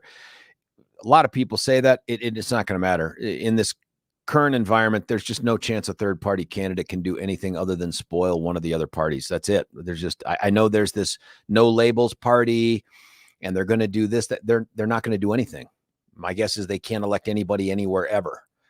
And ever's too strong. It could happen over time, I guess. And maybe that's it. They're trying to figure out a way to prep the battlefield for some future thing. But it is just such a mistake. And it's a mistake of hubris that unaffiliateds make. There are a number of unaffiliates out there who cling to the idea that they're just smarter than Republicans and Democrats because they're willing to take it all in. They're not going to cast their lot with one or the other. They're more thoughtful. They consider both sides. It's utter garbage. There are a number of them that are like that. I presume that. But the vast majority of unaffiliated voters, and I'm tired of people calling them independent because they ain't, are committed to voting for one party or the other, even if they won't wear the jersey. Some of them feel like Democrat Party isn't progressive enough. Some of them feel like the Republican Party isn't conservative or MAGA enough. But this idea that we're going to have this third party, it isn't today, it isn't tomorrow, maybe someday in the future. I don't know. I don't think it starts at the national level, but what do I know? This is Jacqueline here, our friends from Nebraska. You know, it's all about your DNA and how you live your life and how you take care of yourself. I agree. That's smart, Jacqueline. That's why I don't want an age limit like that. It just feels too arbitrary. But I don't know. Then what do you do? Is it a test or something, Billy? I don't know. I don't know if it's a test, some sort of a medical thing. I don't know. And maybe you just have to leave it up to the voters the way we do now. We have a very, very unhappy texter here. This is the response so far. This is while we were at the break. I got more peaceful things to do than trying to converse with a lawyer, guilty, who uses words to beat down others. As opposed to what? One, why do you think I'm beating people down? But what else would you use to beat down others? Hammers? Axes? Axe handles. Axe handles? Yeah, that'd be good. Oh, and I'm 77. Thanks for the angry invite. But no, it's not an angry invite. If you want to have a conversation more than just the hit and run text, which are fine, call in. Have the guts to have the conversation. You know how I conduct these interviews. There won't be a lot of easy questions, but I'm not going to scream at you or call you stupid or something. Yeah, I'd be very curious about the why and why not, about why we should or shouldn't have an age limit. And what's the deal? Yeah, exactly. So here's another one. Got Wordle to do. This is from the same angry texter. Got Wordle to do, and I get the word every day, but I'm drooling and shuffling. This has become very, very personal. This has become very personal for this person because they're within an age range that we're talking about.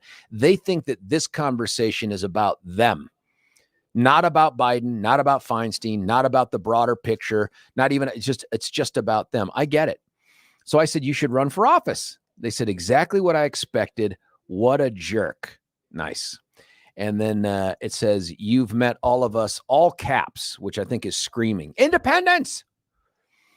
No, I haven't met all of you, just like I haven't met all the Republicans or all the Democrats. But just like you, I feel pretty comfortable describing in general the Republican Party, the Democrat Party, and yes, even unaffiliateds. And I probably have had a different level of contact with them than you have just because I've been involved in trying to court them for votes. Here's another one. Yeah, I've heard dudes say that my whole life with no support. I don't believe that no third-party candidate can possibly win.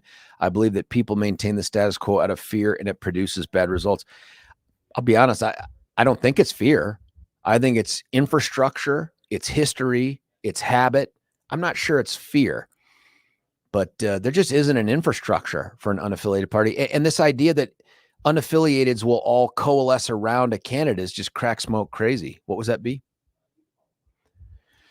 Let's go to the phone lines, 303-696-1971. Bert from Aurora, you're on 710. Bert, what do you think?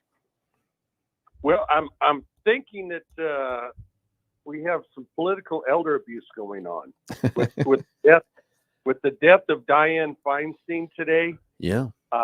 90 years old. I'm assuming you plan on retiring one day and not working. I was hoping to retire way before this, but yeah. And we have Mitch McConnell, and then of course you were addressing Joe Biden's competency. I just think people are continually propping politicians up for their name, and we should let them go play with their grandkids and even great grandkids and do Wordle. So I just thought I'd throw that out there and ask your opinion on the matter, and you might look at it and say, hey, no, you can work as long as you want, and they are truly in charge. Bert, are you retired? Oh no. Would you ever think of running for office, Bert? As a matter of fact, I did. Oh, and? I have ran for office. And how was the experience?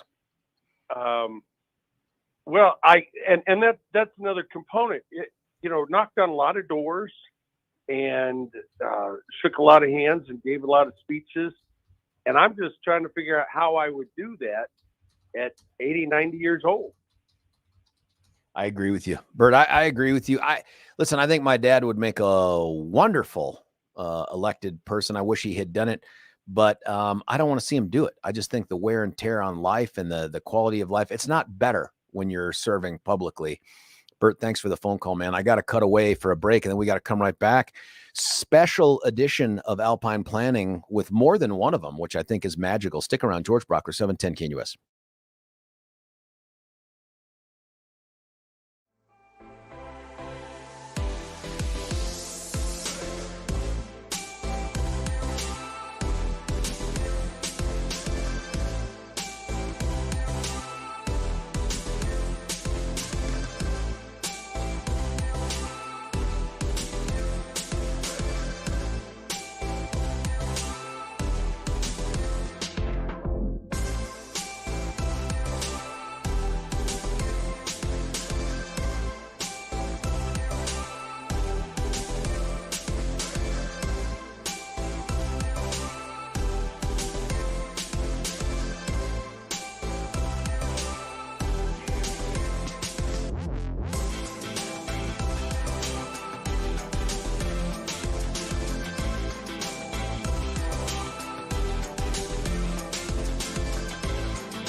George Brauchler back with you here, 710 KNUS. It's that time of the show, and perhaps the last time for the show for us to be made smarter by our friends at Alpine Planning. Joining us right now, Brian and Amy. Gabe is still in high school. He couldn't get a pass out of class to call in. I love it. I love it. How are you guys doing? We're pretty good, Mr. Brauchler. There's a few emotions behind this call in this morning. I'll be honest, and I find it hilarious that the AI trading ad just ran. See, there we go. AI. They're already trying to replace you. They're already 813. Take the emotions out of trading. I thought, well, there we go. Anyway, I'm gonna turn it over to Brian. George, you do such good work. We truly love working with Salem. You guys probably know wealth management is our full-time job. Radio is just something that we've always enjoyed, and we're going to focus on that. We're not going anywhere, but Brian, you take it away, my friend. All right. Well, George, we got a lot of people to thank here in a short amount of time, but station manager Brian Taylor, sales manager Melanie Ferguson, Kelly Michaels, the production manager, and of course, Billy behind the glass. You know, we've been doing it for 18 years, and we worked with three people as hosts, Steve Kelly, Peter Boyles, and finally, George, yourself. It's been an honor to talk to someone every morning who not only does a great job, but serves our country as well, and we really appreciate that.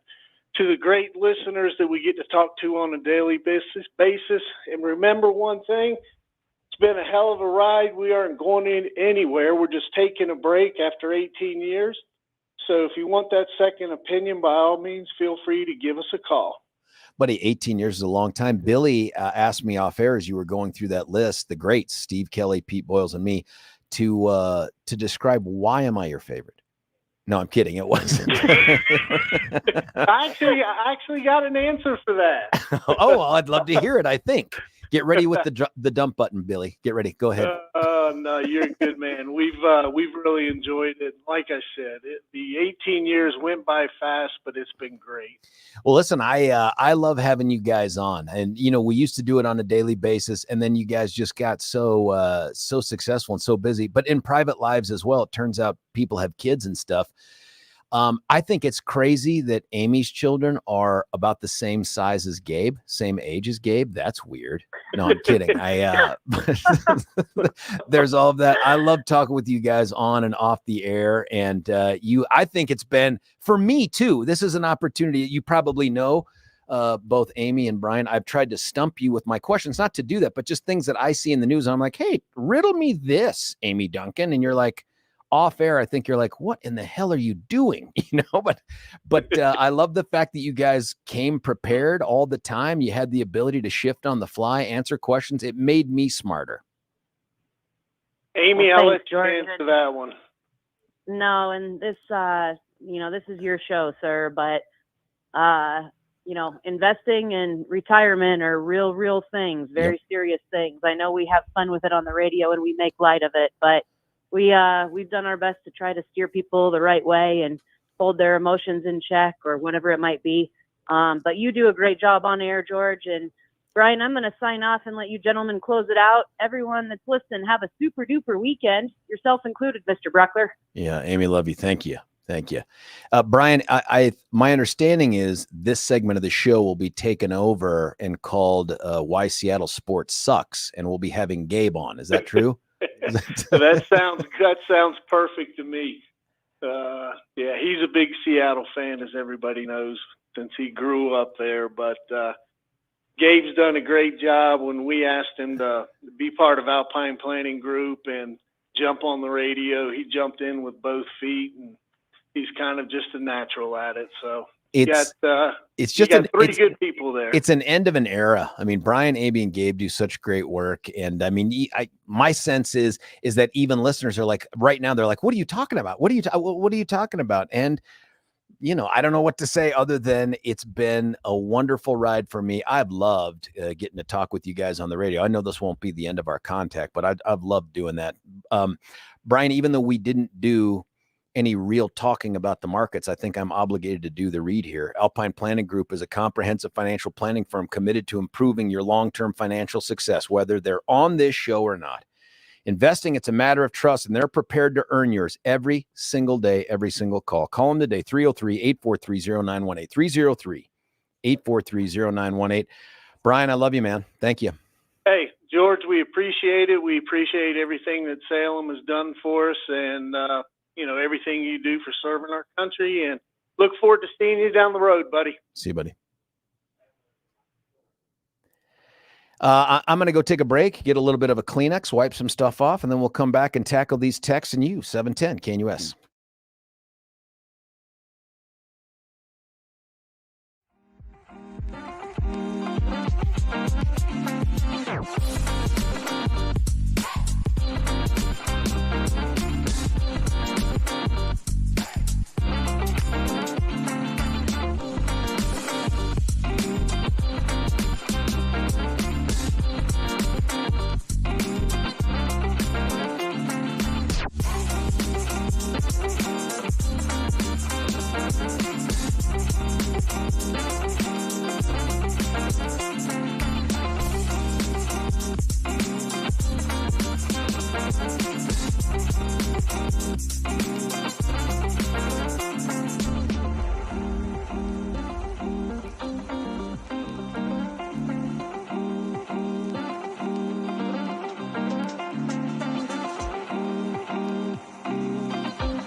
Welcome back to the George Show on 710 KNUS. We're halfway through the last show of September, last show of this week. If you had not heard the news, Dianne Feinstein has, and I think I've been saying Feinstein the whole show, and then Mark Crowley came in and did what he always does, and that is to give me a shoulder massage.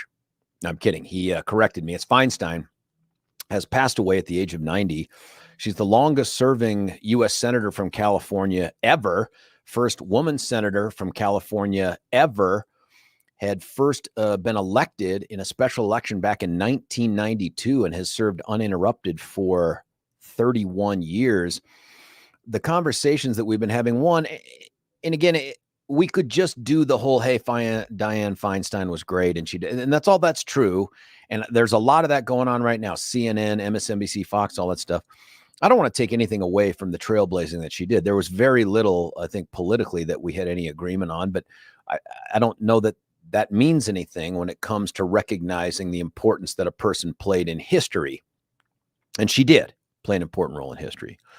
But having said that, one of the issues that came to mind immediately was, it was like a week or two ago in my mind, it could have been longer than that, that we were told, nope, she's great, she's good to go. They were wheeling her around in a wheelchair and rolling her in for votes and making decisions with the authority that a United States senator has. And, Billy had recounted the fact that he'd seen some clip where she started giving a speech and her aide or whatever leaned in and gently reminded her, hey, this isn't a speech, this is a vote. She didn't know what she was doing. And the aide, leans in and says, vote yes. It's a concern. And then the conversation that we had in the last hour before the tear-jerking goodbye with our friends at Alpine was about how does this impact, if at all, the discussion of Joe Biden's age and even Donald Trump's age. I mean, Donald Trump is only 3 years younger.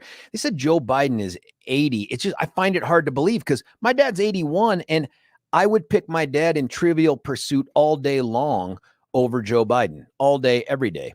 Watching him get into a Corvette is a concern, I imagine. I mean, did you read the stories out there? And Billy, maybe you saw this, that the new plan for his political handlers is to find a way to keep him from falling down. I mean, I don't see that with any other politician out there. He is going to be the oldest president ever in the history of the country. Is that a good thing? Is it a bad thing? What do we do about it? And one of the things that Billy and I started talking about last hour was, should there be an age limit? Someone texted in and said, we have an age limit at the front of life, which is, hey, no matter what level of maturity or intellect you have, you can't vote before you're 18 years old. You can't buy alcohol before you're 21. Should we have something on the back end as well? It's an interesting question. We've also had a super disgruntled texter who ended with, and see, let me just, I've been reading it to you. I'm not going to go through all of them. No, I do not take your ugliness personally. You're just rude. I'm like, wait. I've thrown no barbs at you. I've called you no names. And I said, ugliness, rude. Reread the text and see who's making personal accusations and throwing around disparaging comments. And the response was, see, lawyer. And you don't take criticism well. Why don't you talk about the childcare crisis that will occur tomorrow when funding ceases? I don't know. I don't think anybody would call in or listen to that conversation. Frankly, that's NPR talk. That's not us. 303-696-1971 is the number. What do you make of all this? Ted, what do you think about all this? Should we have an age limit for service in certain offices? I think so. And I'm 83. Is the cutoff 84? What do you think the right cutoff is? Well, I think probably 75. And if you're still, a senator or in a responsible position, you can be not a director, but you can be emeritus and provide expertise and opinions and guidance and so forth. But you find it's harder to read. It's harder to accumulate the information you need in decision making. I stepped down from a couple of things just because, I think younger people ought to come on and be part of the civic community that we all belong to. And then I'm having lunch next week with one of the people that I've been tutoring in that from the industry. So I believe that. But I'll give you a really good trivia question. Yeah. I'll see how good you are at this. Uh-oh. There is a legislative body in the world. It's a very, very old legislative body. Now, they put a cap at 75. You're still a member. You can still participate, but you can't vote. It's a very conservative organization. It's all men. Oh, is there more? Is that my last clue? That was your last clue. Gosh, I would have to say something Vatican related. You got it. You win. Boom. Look at that. That was a stab in the dark. Had you not said all men, I might have gone somewhere else. But when you said all men, I'm like, in this day and age, that narrows it down quite a bit. And of course, their CEO is infallible. So, that's an extra dimension. But yeah, I mean,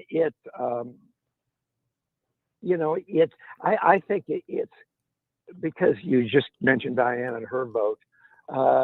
You have people voting on things that are enormously consequential, and you can't have people there voting who can't even read, can't even think, who are impaired in various kinds of ways. Ted, let me throw this out. I'm listening to you now. We're having this conversation for a couple of minutes. You seem like you're on your game, right? Like, even if you personally feel like, hey, maybe my level of concentration is lower, my energy, I don't know what those things are. I'm just saying you can clearly process a billion thoughts and put them into a coherent sentence. You can listen, you can process information. What would keep you from being an effective representative in some elected capacity? Oh, I think you could have well, you have things like Alzheimer's, the onset, but I think to a large extent, at least for me, if I couldn't play at 100%, I don't think being responsible to the organizations or whatever I'm involved in is a good thing, but I can certainly continue in an advisory capacity and it's an individual decision, I admit, but I think when you get to some place that's as critical as a president of the United States or a senator or a member of Congress, where the stakes are so big, or even a director on a board of a major corporation, you just can't. You've got to be playing at full strength the whole time. Yeah, and yet we have folks like Warren Buffett. I mean, how old is that guy? Oh, he's older than I am. He's 86 or 87. You know exactly. What? I'm going to look it up right now. Warren Buffett. Oh, brace yourself, Ted. 93. Wow. Warren Buffett is 3 years older than Dianne Feinstein was when she passed. Yeah. Although that guy's position is not elected in the same way, right? Like his truly is, I think, at some level, a meritocracy straight up. But the guy was born August 30th, 1930. Good grief, man. That guy was, by the time we were in Vietnam, that dude was in his late 30s, early 40s. That is craziness. Hey, Ted, thanks for the great phone call. I appreciate it. 75 is the number that Ted has picked, says for a cutoff for service, 303-696-1971. What do you guys think here? And there's some more texts that have come in. Here's one. You can't enlist in the military after a certain age. If physical health reasons are the justification for that, why not have an age limit for Congress? Well, look, my short answer is that's not an apples to apples comparison, because until Congress involves, a 2-mile run, 2-mile push-ups, 2-mile sit-ups, I realize that's the old APFT. And now we have the ACFT, which is this ridiculous set of CrossFit meets battlefield requirements. I mean, that's what they tell you. Until that becomes part of Congress, why? I mean, why would you do that? Like right now, you could be 25 years old and not be able to serve in the military because you don't have good enough vision, hearing, you're disabled. Like my son Trey couldn't serve in the military, but that has nothing to do with intellectual acuity. So I get where you're going. I'm looking for more. 303-696-1971. Is there an age cutoff that you would have for service? And if so, what is it? Neil from Wheat Ridge, you're on 710. Hey, George. Hey, sir. Hey, first off, before I bring up the age thing, I just have to say to this texter that's just coming down on you about being rude and all that, I'm of the mind, okay, you don't even have the guts to get on the phone, and I think whoever he or she is, just being ridiculous, because if they can't get on the phone to say something like this, they probably don't have much to say in the first place. I think some folks, it's super nerve-wracking to do what you're doing, and that is to call and engage in somebody that a lot of people are. I get that part of it. The part I don't get is I'm just going to continue to throw barbs from the protection back here. That's like social media. If I need that, I'll go to Twitter. You know what I mean? Well, I'll admit that the first time I ever called, I was a little nervous. You're this big time DA and everything, and I'm just the everyday Joe. But anyway, the age deal, I'm of the mind, even Trump, even though I like what he did and everything, he could be more of an advisory capacity, like the other caller was saying, with even Buffett or something, and get behind someone that has a lot of the same values, but is actually a little more personable and less egotistical, but actually will just get out there. But they could still be on the job helping behind the scenes. I mean, look, if Biden can have puppet masters, why not? Not that I'm saying Trump needs to be a puppet master, but you know what I'm saying. He could be behind the scenes a little bit more, participating. To put that in perspective, one, I don't know that he's built like that. Do you know what I mean? Like ego-wise, I don't know that Trump is built to be an advisor. He just hasn't made that transition. But to put a finer point on what you'd said, I looked it up. Ronald Reagan, when he took office back in January of 1981, was just shy of 70 years old. That means that when he left office as the oldest then president of the United States, when he left office 8 years later, yeah, he was 78 years old. We now have a guy who's running for president, probably going to be the Republican nominee, who will not get sworn in until he's 78, 79 for term number 2. And we have a current president in his first term who's already 80. I mean, we have really pushed that age limit up further and further. Yeah, and I think we're doing a disservice to a nation when we don't have a younger administration that not only their health is more viable over the long term, but can actually make quicker decisions and respond appropriately. Nikki Haley is 51. Ron DeSantis, 45. Mike Pence, 64. Now, I wouldn't call any of them young, like, de facto per se young. I would say de facto they're young compared to the other politicians that are in office. But I mean, think about that. When Nikki Haley was born, Joe Biden was about 30 years old. So right. I mean, it just puts a certain perspective here. It now pisses me off, by the way, that Nikki Haley is younger than I am by about 2.5 years. That's really offensive. Now that I see well, that. Well, if it makes you feel better, I'm probably older than you, so hey. Okay. Listen, thanks for the call, Neil. Thanks for having the guts to keep doing it. You did a fine job, my friend. And you don't ever have to be daunted by taking on me. I'm a chucklehead on here. I did some DA work, but man, I feel like I'm just like you guys. I just get to have the microphone and all the buttons and stuff. 303-696-1971 is our phone number. Before we get back to the calls, and Jay and some others are starting to call in right now. You can join them, and I'll look at the text too. I want to tell you about Dan Kaplis. By the way, Dan Kaplis, seemingly ageless. Like, I don't know how old Dan is, and I think I was at his 50th birthday party, or maybe it was, which is crazy to me because I'm older than that now, but I think I was at his 50th birthday party, backyard of their beautiful house out there where they live. Amy had done such a tremendous job, and he looks the same today, folks. And I don't know what it is. Like, he's gone through a period of time where he's done the Pilates, and I think maybe the yoga, and he works out constantly, watches what he eats. I don't think the dude ever ties one on when it comes to alcohol. That's probably something that I'll put in maybe I should stop doing that. But the guy's ageless, and it's what's allowed him, I think, in large part, to operate at the same op tempo that he has, military term, for decades in this field. I mean, you look at Dan and you think this guy's been practicing law for either 15 years or he must have started when he was 15. But this guy for decades has been in Colorado courtrooms tearing it up and outworking, out hustling, out thinking, out strategizing the other side. And the other side is the Goliath, man. The other side are the big insurance companies, whether they're defending trucking companies, individuals, or businesses who have hurt you and caused you some life-changing injury.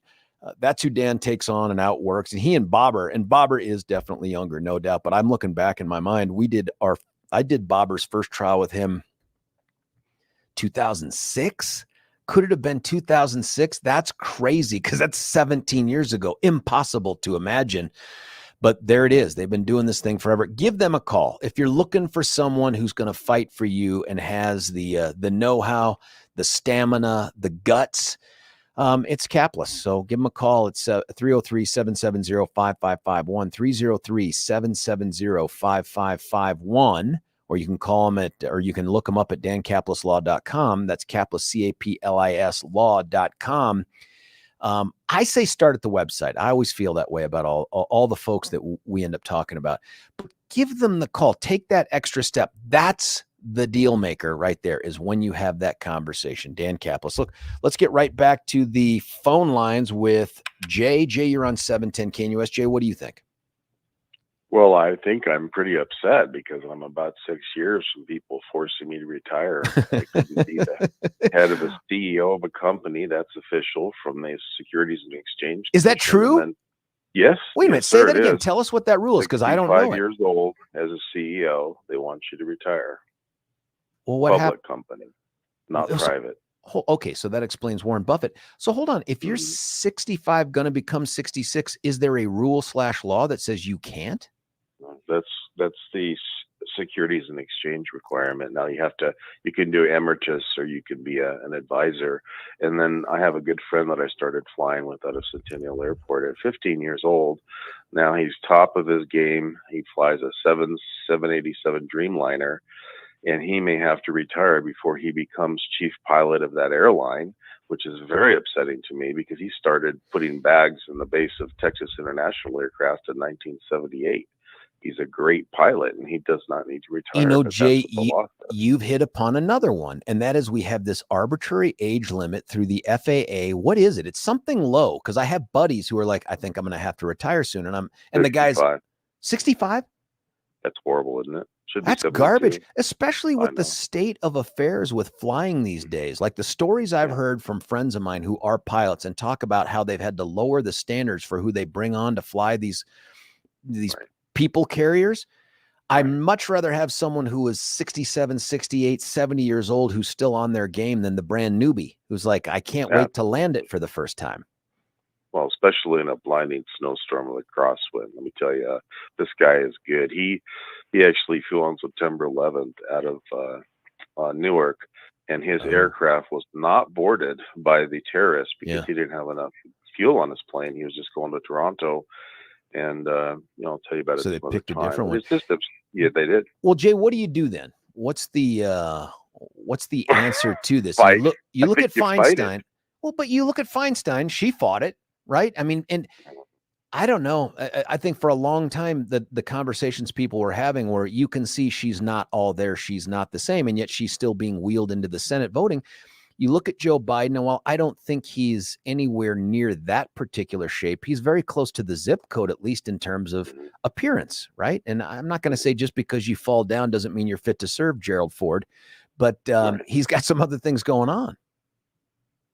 Well, I know so many people that are in their 80s and 90s that are sharp as a whip. I just watched a dissertation from Warren Buffett. You look at the age group that is going on in general with the general health of a human being. I don't think that's being taken in account for. What is your age group, George? I am 28. No, I'm not. Yeah, I'm 29. I'm not I got 28. you beat by one. I'm in my early 50s. Question mark. Good. Well, yeah, that's good. Well, so you still have a chance to go get that job downtown, but maybe not AG, maybe governor. Remember, I shook your hand and told you I'd see you at your office. That's not even Remember a function of age anymore. That's not even a function of age. That's just a function of what kind of a beating do I want to take in blue Colorado? You need to do it. Oh my you God, need to do it. that's kooky. Jay, would you set any kind of age limit for? And I'm FAA thing we can debate. The CEO thing makes no sense to me. But for elected office like this, and if not, then what's that test to determine whether someone is too old? Yeah, good point. I have a commercial license for two things: driving a truck and a plane, and I have to take a very serious physical with eye, ears, nose, and all that, and walk a line and do all those things and stand on balance. That's an interesting thing. I just realized they make you stand on one foot, and I'm sure Mr. Joe couldn't do that. So I think it's all based upon the individual, because I know some people that are 15 years my senior that would just whip the buns out of a lot of folks that are 18. They're just great. Yeah. Yeah, I think that's true too. Jay, hey man, thanks for the call, and enjoy those last 6 years as the king of that business, whatever it is that you're the CEO of. Our number 303-696-1971. We're going to cut away for a break.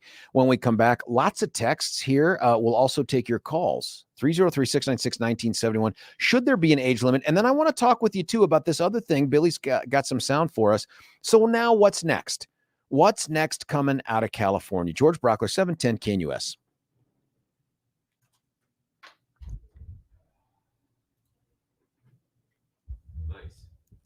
Just reading something on soccer that evidently this happened months ago when Inter Miami figured out they were getting messy. What's that?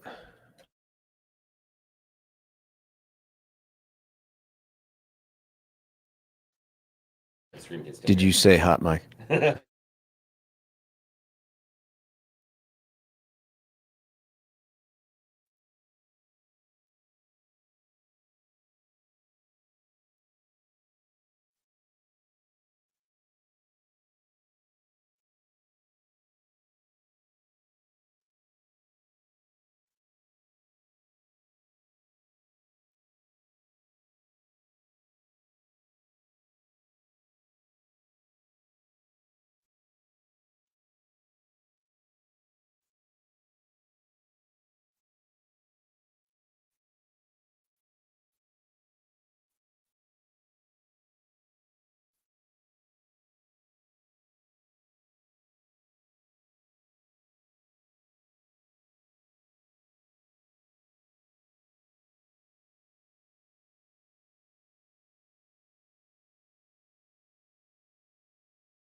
George Brauchler back with you here, 710 KNUS. Got some important information during our time away, and that is that, and I was right, that there's a 72-year cutoff out the door, don't care about you anymore rule for judges in the state of Colorado. What I did not know is there is a provision, some would call it a loophole, but a provision that says that if the Chief Justice of the Supreme Court, who is the brilliant Brian Boatwright, that's the 3 Bs right there, appoints someone to the bench after that age, they can defeat the 72-year age cap, and they can serve, I don't know, until some Chief Justice pulls it away, so an indefinite term.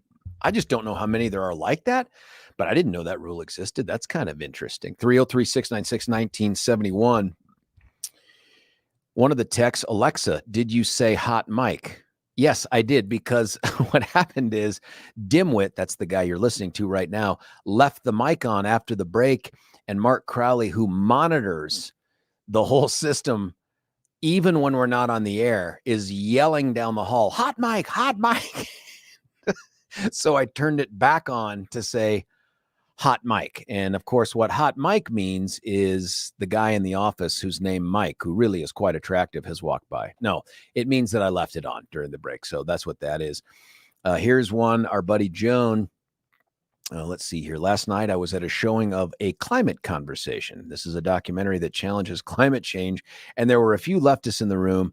And when the panel started talking about the lefties' agenda for depopulation, they got very angry. The left is trying to infiltrate the more committed Republicans and are getting pushback. Oh, I thought, Joan, I honestly thought when I started that we were going to end up with an age thing there. I'm concerned you lost a sponsor of 18 years. What are they seeing? Oh, I don't think that's a nothing thing with Alpine. It hurts because I love those guys, but no, that's just straight up evolving business opportunities for each of us. Here's another one. According to CNN, Governor Newsom will be able to appoint a replacement to serve through January 2025. You, Texter, are sweet to get us jump started onto that topic, and I promise we'll get to it because Billy's got some sound. We've got some things to talk about there. Somebody texted in, there are no FAA age limits for pilots except for commercial airline pilots employed by airlines. My dad is 89 and still has his private pilot's license. Well, that's interesting, Texter. Is that just because at 89, they're like, nah, if you suck behind the stick, then it's just you and some people in your plane, not that big a deal. But if you're flying for one of the airlines and an age-related something happens and you crash, it could crater the commercial airline industry. Is that the logic behind that? That's interesting because honestly, it should just be about testing. You know, there's a certain age at which even the DMV, I think, makes you come back in to have your eyes checked and all that stuff and to be tested. As long as you're passing that, you know. Oh, someone else has just hit me below the belt here. How is the preparation for the Marine Corps Marathon going? You haven't talked about it lately. I confessed on Monday, Texter, that I wussed out and did not get the 20-mile run in that I was supposed to do on Sunday. Instead, I've been riding the bike, the Peloton bike, for an hour every day, just trying to continue to get, my day is such that if I don't work out in the morning, it gets too hot, you know what I mean, to go run later. And if I try to run when the sun's going down, all I'm thinking about is dinner and the couch, and then continuing to work. So I'm going to be in New York City this weekend. I got a presentation thing I got to give on Monday.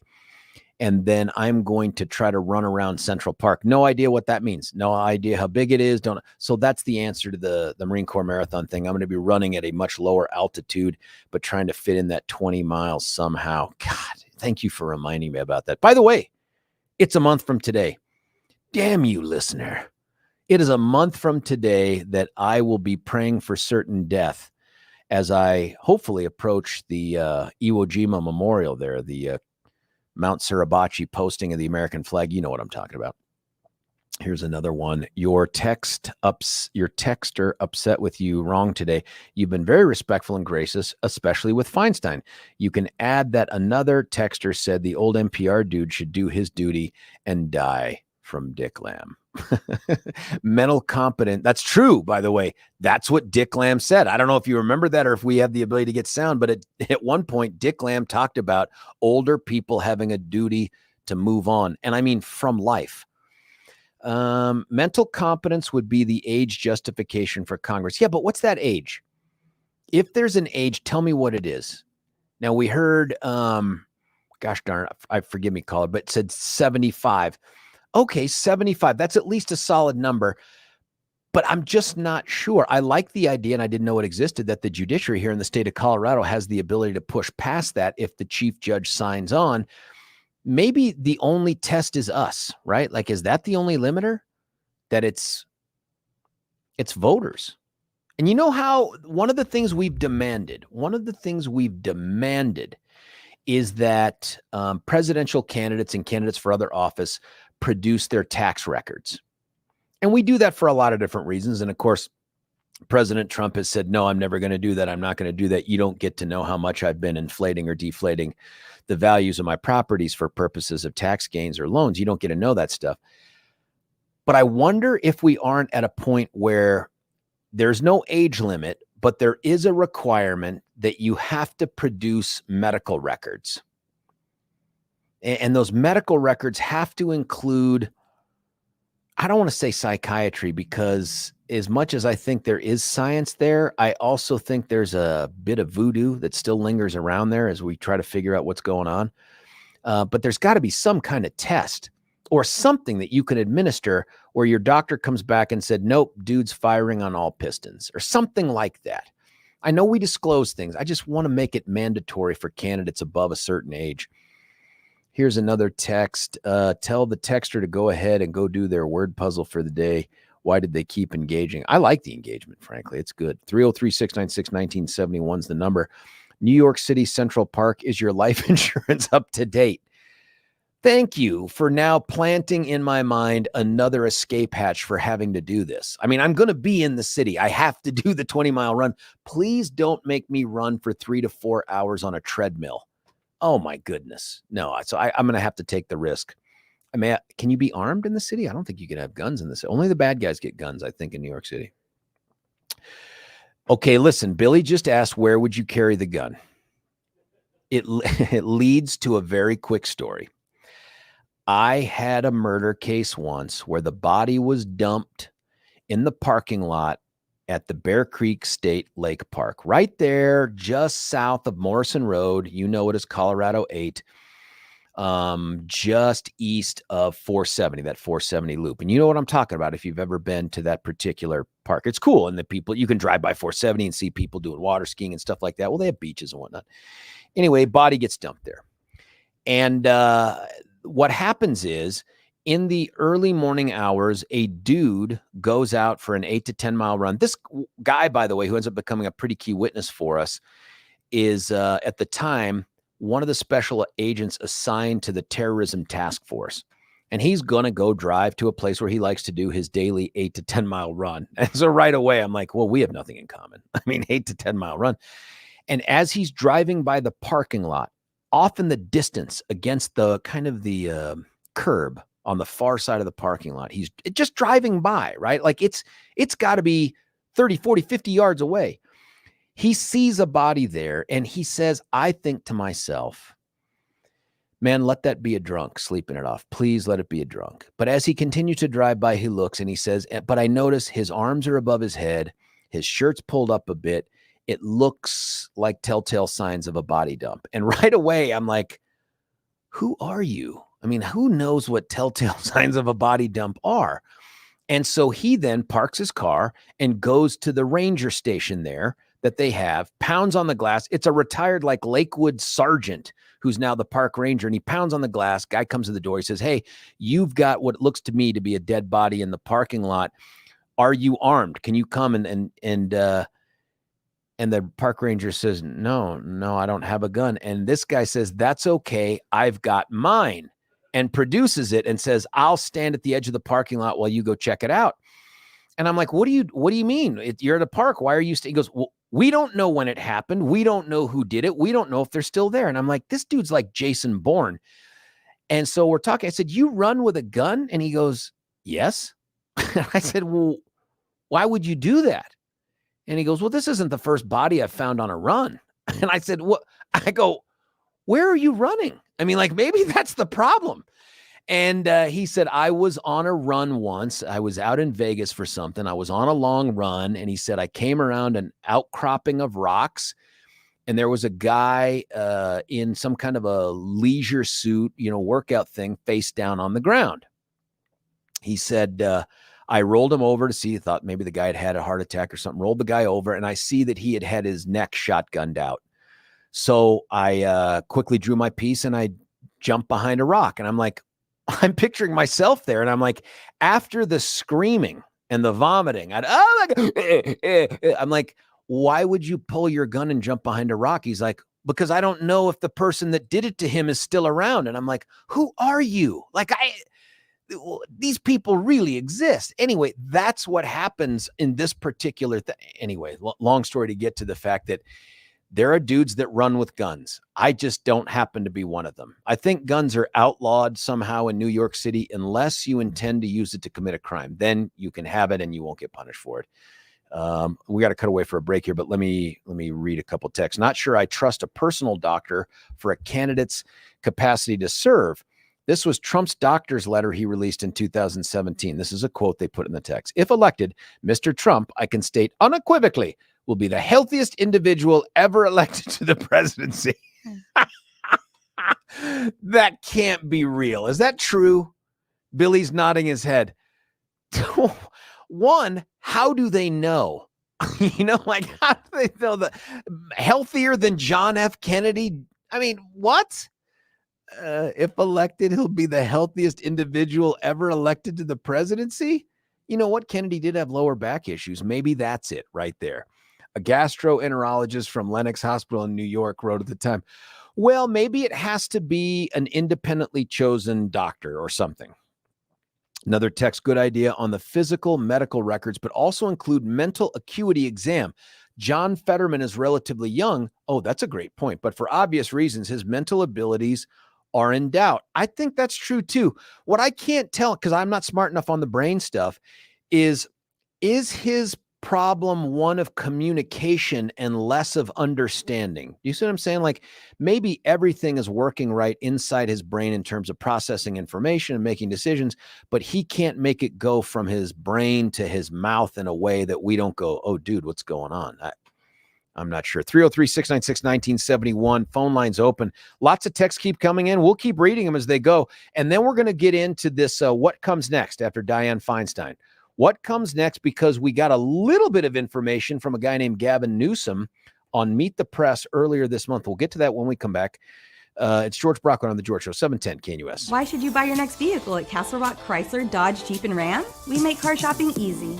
We have a huge inventory of new and pre-owned vehicles. We can even custom order. We make it easy. Easy financing, friendly staff. And when it comes to quality service, our expert technicians keep your vehicle in top shape. Visit us today off of Highway 25 and Plum Creek, or shop online at castlerockcdjr.com. Castle Rock Chrysler, Dodge, Jeep, and Ram. Car shopping made easy. Want to take your favorite radio station wherever you go? Well, now there's an app for that. No matter where you are, stream your favorite shows. Tap the app to listen to podcasts. Talk back to your favorite local hosts. At the tone, leave a message. Call the show. Set your alarm. Enter contests and win prizes, all in the palm of your hand. Available now for iOS and Android devices in the App Store or Google Play. And best of all, it's free. Download today.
George Brauchler back with you here, 710 KNUS. A reminder, in the back half of the 9 o'clock hour, we are going to have Mark Levin. Yes, we did the interview in the 6 o'clock hour right at the top on Monday, but we're going to replay that thing. I thought it was great, and it's also another chance for Mark to give my dad a shout out, although belatedly now for his birthday.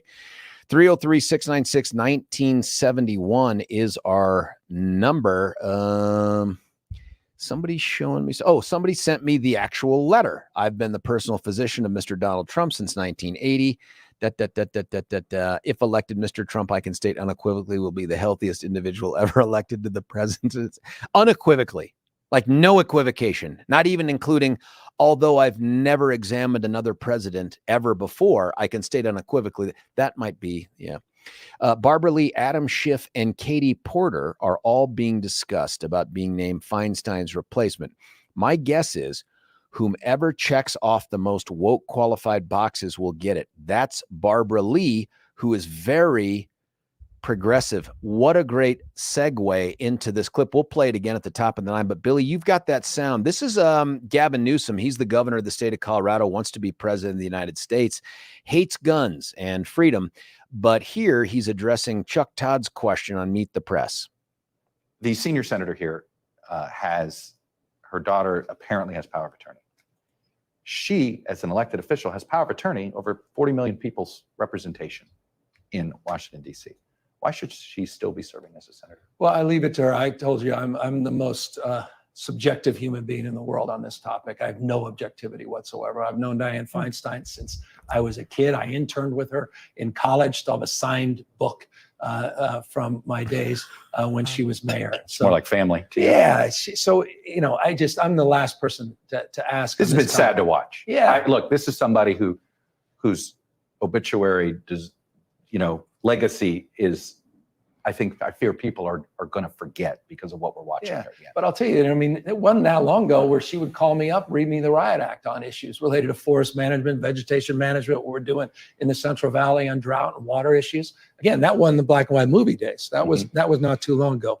Her staff is still extraordinarily active, and we wish her only the best. Her term expires. She's not running for re-election. So this time next year, we'll be in a very different place. Is it fair? Do you feel as if the staff is fulfilling, can do the duties? Yes. I don't think it. I know it. We're working extraordinarily closely. You don't feel as if the state's losing out by not having a more active voice? Maybe missing town halls or more active. But Senator Padilla was just in the office a few days ago. We were comparing contrasting issues and advocacy, and we're aligned with Feinstein in her office. Sounds like you hope you don't have to make another appointment. No, I don't want to make another appointment. I don't think the people of California want me to make another appointment. Because you'd end up appointing both seats. Yeah. Yeah, and I don't think that's that said, it's my job, it's my responsibility. If we have to do it, we'll do it. You're gonna abide by your pledge? Yeah, interim appointment. I don't want to get involved in the primary. So no, you would not appoint anybody that is filed for this race. It would be completely unfair to the Democrats that have worked their tail off. That primary is just a matter of months away.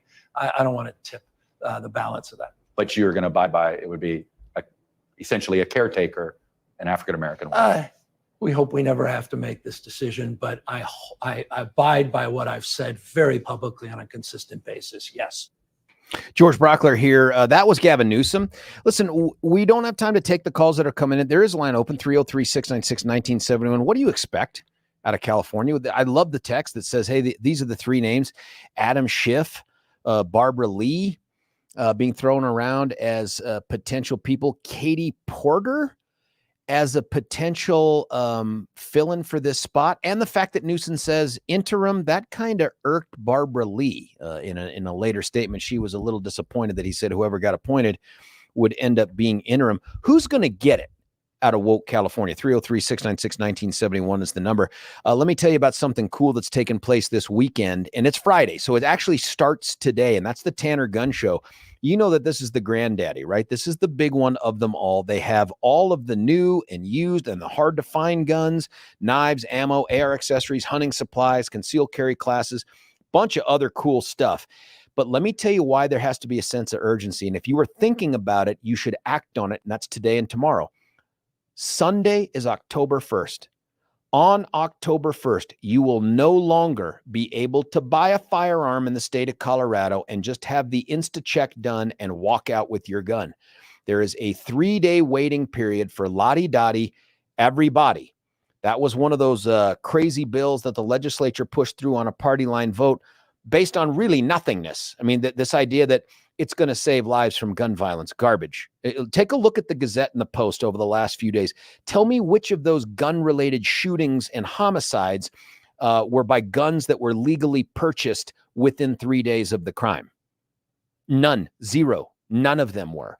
And yet you're going to have to deal with that. So rather than go through that, get it today. Get it tomorrow. Go to the TannerGunShow.com, TannerGunShow.com. Get your tickets. You buy a ticket for one day, you get it for all the days. You can get up to 30% off of the prices. The parking is for free at the Crown Plaza. Tanner Gun Show. Do it today. Monday will be too late. Hey, when we come back, you, me, the sound, all that good stuff. I want to hear your thoughts on this thing. It's George Brauchler on the George Show. Wait a minute. I'm not even going to, we still have some time, man. I just want to say, who's going to get to be the next U.S. Senator? What do you expect? It's 710 KNUS.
George Brauchler back with you here, 710 KNUS. It's the final hour of the final show of the final week of September 2023. When we come back, we will be firmly in the fourth quarter of the year, unless you're the federal government. And then it's the first quarter of fiscal year 2024. My guess is, and I'm not a betting man, but if I were, and by the way, I would be, DraftKings, if you wanted to call and advertise, just saying, not a betting man, but if I were, I would put money on the fact that come Monday, when Billy and I fire this thing up, the federal government is shut down, that it's just not going to be moving forward. I don't see any signs of a last minute fix.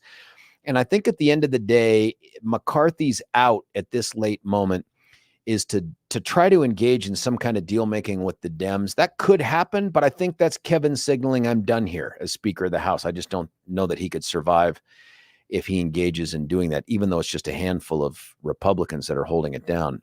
George, I was thinking about that, honestly. Yeah, because we talked about that earlier in the week, that, we postulated that maybe McCarthy goes and gets some of the Dems to get some of the continuing resolutions or whatever budget he needs across the goal line. Yeah. And then, obviously the far right part of the caucus is going to call into question his leadership. If McCarthy was approaching this in my mind as McConnell would walk in and he would do the deal with the Dems, and he would also say, listen, and this is a handshake deal, that when those guys over there and ladies bring up whether or not I should still be Speaker, I need your votes to hang on to this seat. And if it does, and if you do help me hold on to the seat, now we have an arrangement where I can come and we can carve them out and stay away from the extremes. And I will bring you stuff that is more palatable, etc., if he wants to hang on to the seat. Because how much of a thumb in the eye, again, I'm just saying if he was as ruthless as McConnell is, how much of a thumb in the eye is it if he does a deal with the Dems, gets it across the line, the Freedom Caucus gets up and goes, that's it. We are calling for a new election. And then he gets a handful of Dems that keeps him in the seat. How much of a power move is that by McCarthy to say, you can be crazy, but you don't have to control what I'm doing? I'm not sure he has the stones to do it, but I guarantee you that's what McConnell would do. It would be a tough way to lead. And the pressure on the Republicans that might otherwise support him would be great to not vote with the Dems on that thing. It's tough. It could happen. Here's the thing, though. It's the Dems voting with the Republicans. That's how you have to sell it. Yep. And then you also have to sell the idea that your primary opponent ain't going to do that. Yeah. Well, here's the thing, though. The other thing you have to sell at is it's difficult to leave when you're asking the Dems to come with you. It's even more difficult to leave if you lose your job. Even tougher. Very tough to be Speaker of the House and lead if you're not there. Kevin McCarthy's got to wrap his mind around. Look, just for perspective section, remember the longest shutdown of the government in American history took place under Donald Trump, the 2018-2019 35-day shutdown. We talk a lot about who's going to be blamed and what the consequences are. Interestingly, that 2020 midterm election that took place, because remember, the 2018 to 2019, that would take place after, it started in December, so after the election in 2018, which was a very painful one for Colorado and for America and for me, because that's when I lost to Professor Phil in a fair election. I just want to make sure that that's clear. But in 2020, after that shutdown, which took place about a year before the election, remember, the Democrats were supposed to surge ahead with even a greater majority than they already had. Instead, they barely hung on to the House, and the Republicans actually made a net gain of 14 seats, which is kind of, unexpected, unheard of, especially in the year that Joe Biden won. Just very, very interesting. So I know we talk a lot about, hey, the Republicans are going to be blamed for this. There's polling from ABC that Billy and I saw that says not, but there are other polls, Monmouth and others, that say it's going to happen. I don't know. I don't know what the answer is here. I think the length of it matters to some extent, but I think we're headed for a shutdown. That's not our topic, by the way, should the government shut down. I'm just telling you, this is likely our last day that the government will be fully funded and operating, at least for a few days, is my guess. It could get worked out over the weekend. I just don't think so. My concern is because I'm engaging in air travel, I just watched the mayor of South Bend, Indiana, who has been handed the keys to the entire Department of Transportation. We've seen how that's worked out, by the way. Thanks, Pete. That guy is on air saying this could definitely disrupt commercial air travel. And I'm like, wait, I'm going to be engaging in commercial air travel on like Tuesday. Please have the TSA people fully stocked on Tuesday or Thursday when I'm trying to come back here to God's country, Colorado. So I don't know. I'm going to have the nuclear football with me, folks. That's the remote kit. And I'll be doing the show from there. I could probably do it from there forever. Although I don't want to. I mean, I got things I need to do here, like, a family and stuff like that. But that's where we're at. So here's the conversation I wanted to have with you, and a lot of texts. I'll read some of them. We've been talking about the death of Dianne Feinstein, 90 years old, trailblazer, all the historical stuff. You will see things for her, I guess, probably today. All the Sunday shows will make reference to her and have people lauding her for the historic role that she played. All of that is legitimate. All of it's true. It doesn't make me agree with her anymore on the politics, but I don't think you have to agree with someone politically to acknowledge courage, guts, and historic significance. That's not true. If that's where we're at, by the way, we're in real trouble, right? For instance, FDR, Democrat, blew up government, made it huge. All the alphabet, all of that stuff is true. Guy's pretty much responsible for our entry into World War II and the defeat of the Nazis. If you can't acknowledge that because he's a Dem and he did things you disagree with, where the hell are we politically? But here's where we're at in terms of the Senate. We're now down a vote.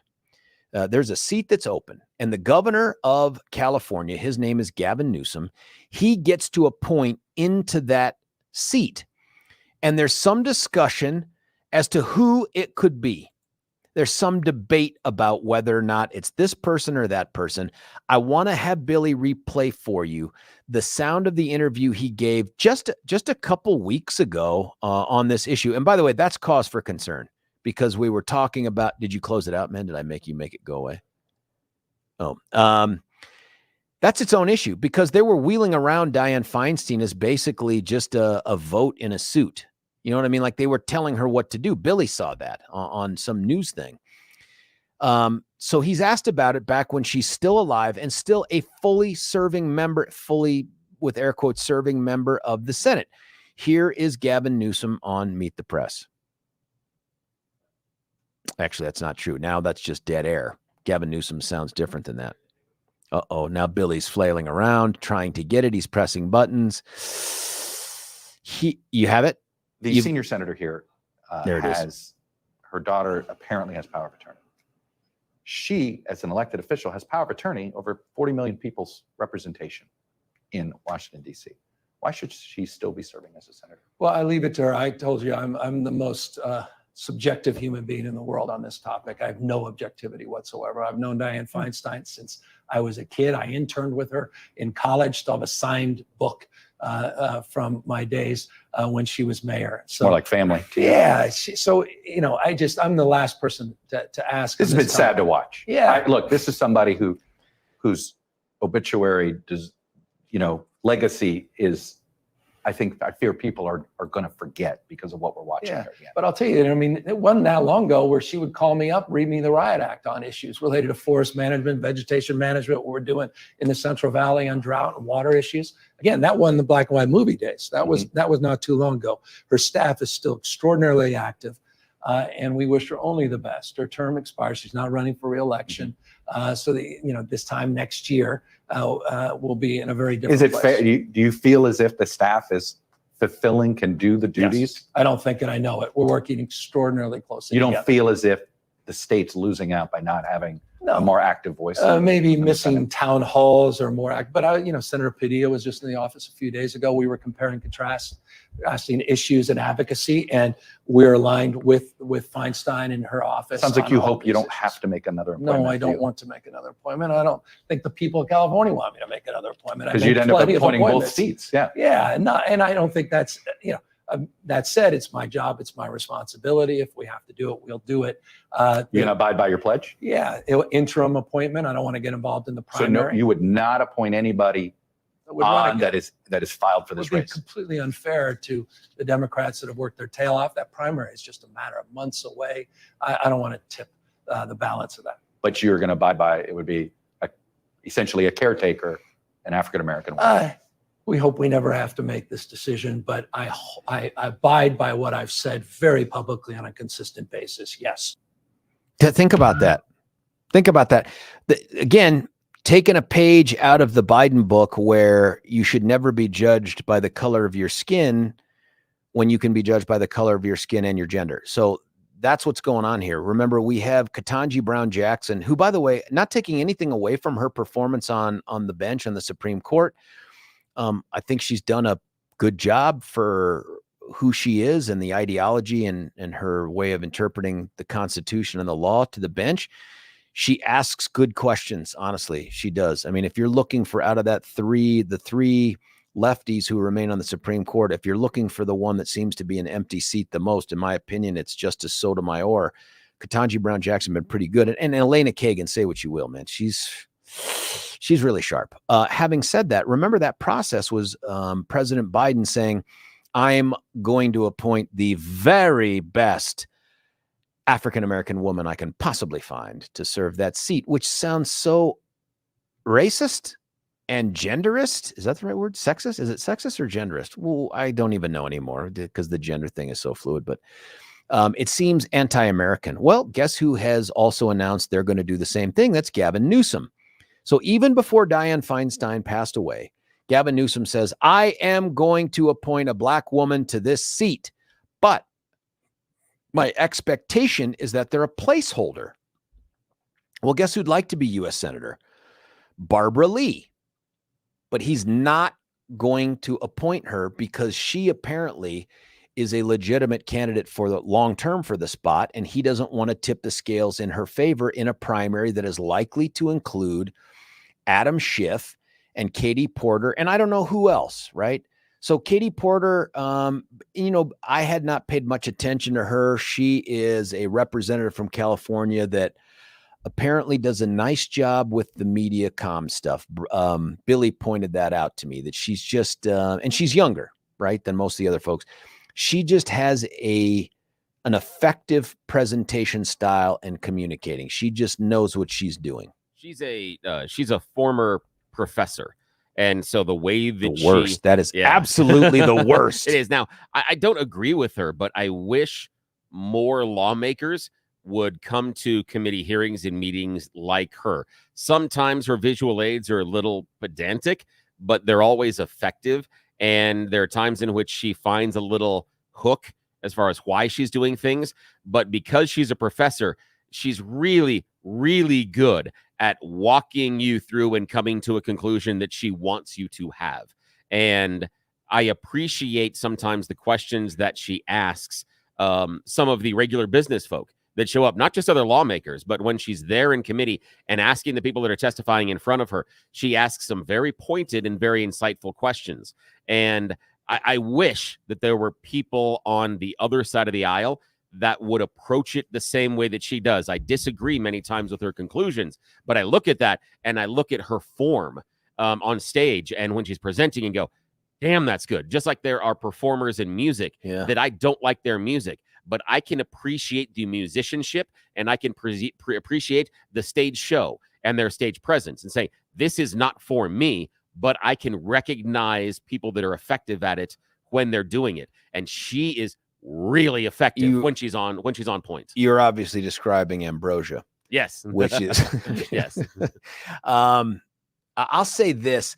The other person who I think is good at it, but just from, I don't know how to describe it, Billy, but is AOC. Like there's nothing about AOC that I find appealing politically, professionally, personally, none of that stuff. But you know where she's good is that she's good with the social media and the TikToks and the presentation of her stuff in those mediums. That makes her a great communicator. And maybe that's where the age thing comes in too.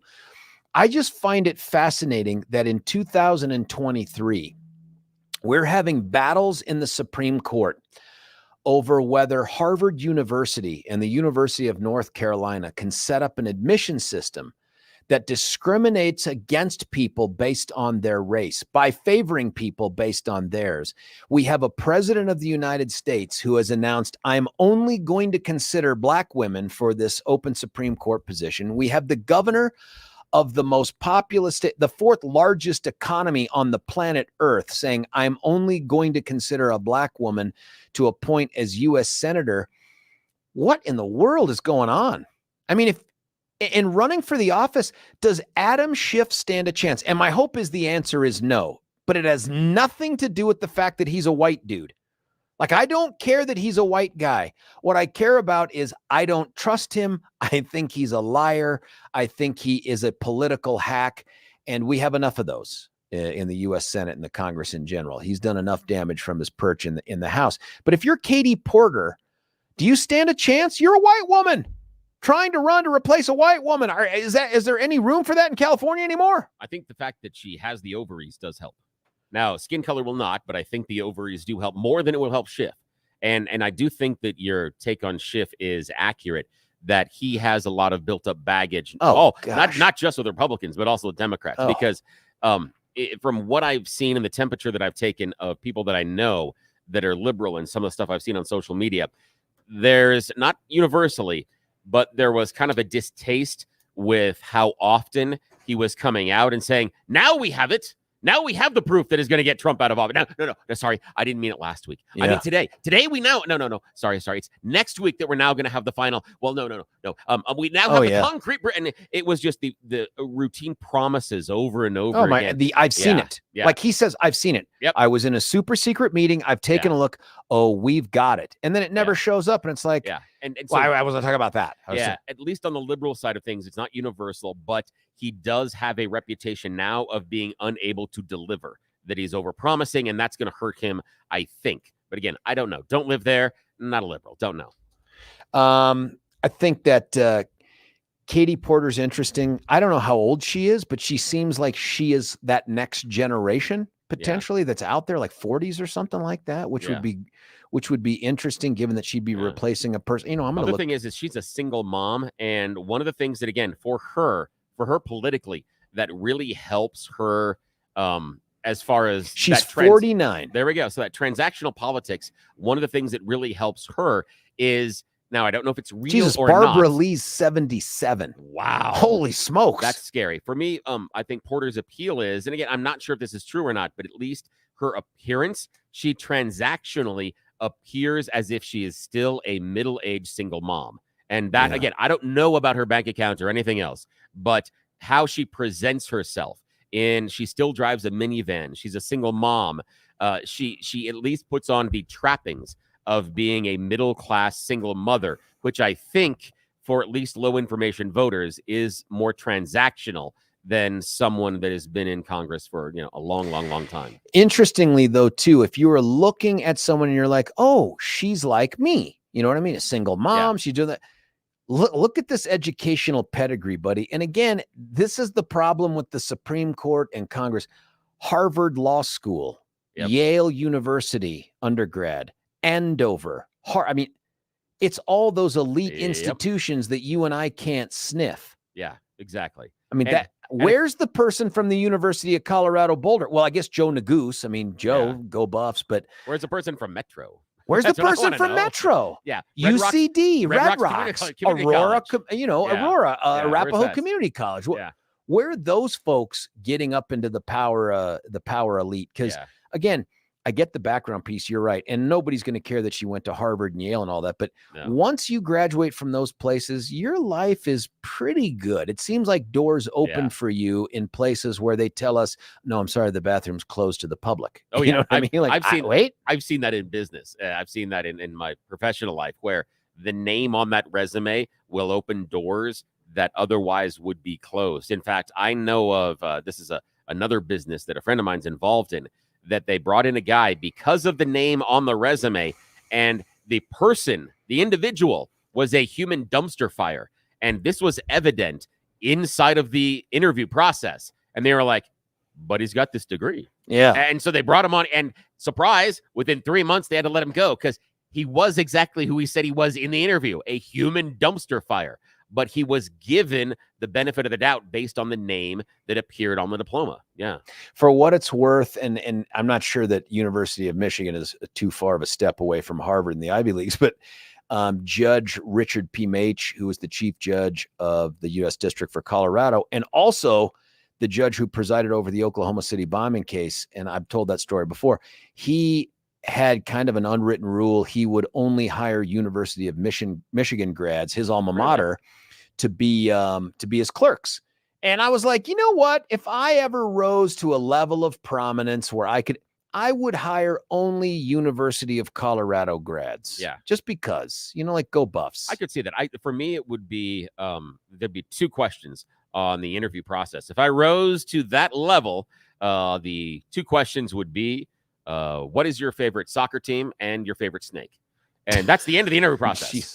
Those answers. After those answers, I know if you're teammates or not. If not, then I'm sorry, we can't be friends. I just get Good the luck. feeling once you go tell me about your snake, Yeah. there's a whole lot of HR complaints. Yeah, there probably flowing is. somewhere. EEOC exists Yeah. for those kinds of questions. Exactly. But Tell we me would about have- your yeah. favorite ball and snake. Yeah. Like what? We would just have like Batman. We'd have a red phone there on the desk. And after I ask the question, they can pick up the red phone. They can call HR because it would be a routine.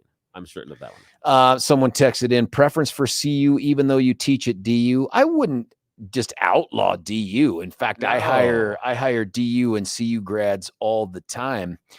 Listen, let's do this. Let's cut away for a break here. Before I do that, though, I want to make sure that I tell you about Gay Ribble with Empower Home Team at Keller Williams. Gay's the bomb. She doesn't care about your age, your gender, your race. She doesn't care about any of those things. What she cares about is, are you looking to build a home? Are you looking to sell your home and get into a better one for your life and your family's life? If so, she's the right person to call. She and the Empower Home Team at Keller Williams. You got to check them out at gayhasthebuyers.com. That's not just some clever little website, and Gay is G-A-Y-E. Gay does have the buyers. gayhasthebuyers.com. It's a reflection of the fact that there's 14,600 plus people waiting for your home to list with Gay and the team. If you want instant response, instant bids, and a competition that can necessarily work to your benefit in terms of increasing the price, then you got to call Gay Ribble. If you're looking to sell your home faster than other realtors, for more money than other realtors, it's Gay Ribble. Everything points to Gay Ribble, and you should give her a call. Gay's number is 833-301-SOLD, 833-301-SOLD. When we come back, it'll be you, me, and the final segment before the great one, Mark Levin. It's George Brauchler, 710 KNUS.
George Brauchler back with you here, 710 KNUS.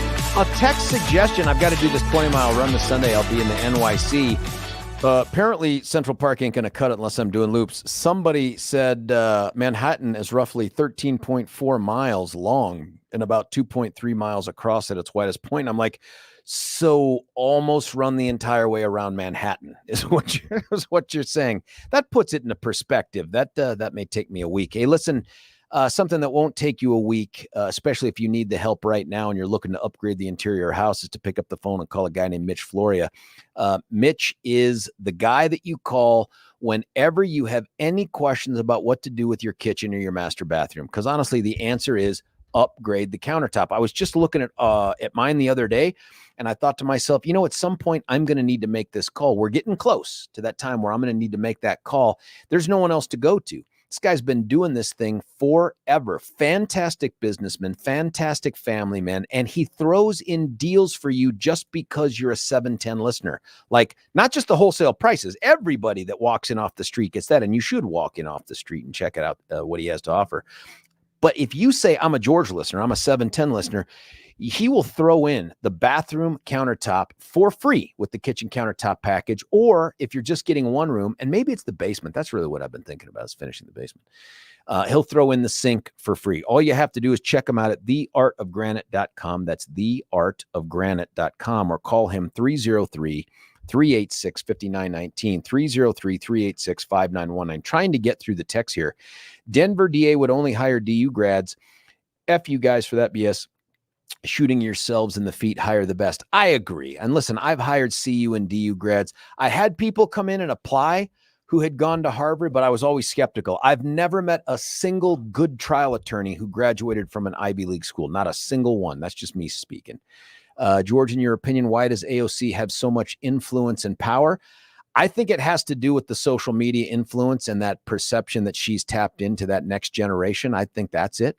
Here's another. Newsom's Senate appointment is a major move to get Biden out so he can run. Oh, by the way, here's something else that happened.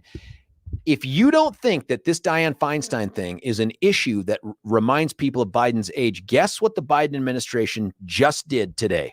They announced they're forgiving the student loan debt again, a complete distraction away from this age issue. Hey, listen, when we come back, the great one, Mark Levin, stick around. George Brauchler, 710 KNUS.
Hey, it is a privilege and an honor to bring on our next guest. You've heard him before right here on these very airwaves, just at a different time than the morning show. His name is Mark Levin. Sir, thanks for joining us.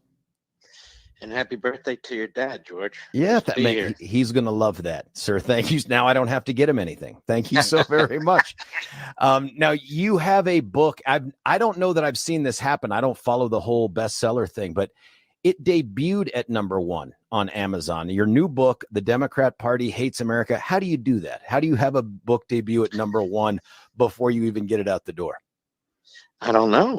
I just do what I do. But I will just tell you this. I think the book's very, very important. I've written a lot of books. I think this is the most important because it's one thing to talk about principles and ideas and our founding. It's another thing to pull it all together and then point the finger at the entity that's trying to destroy them.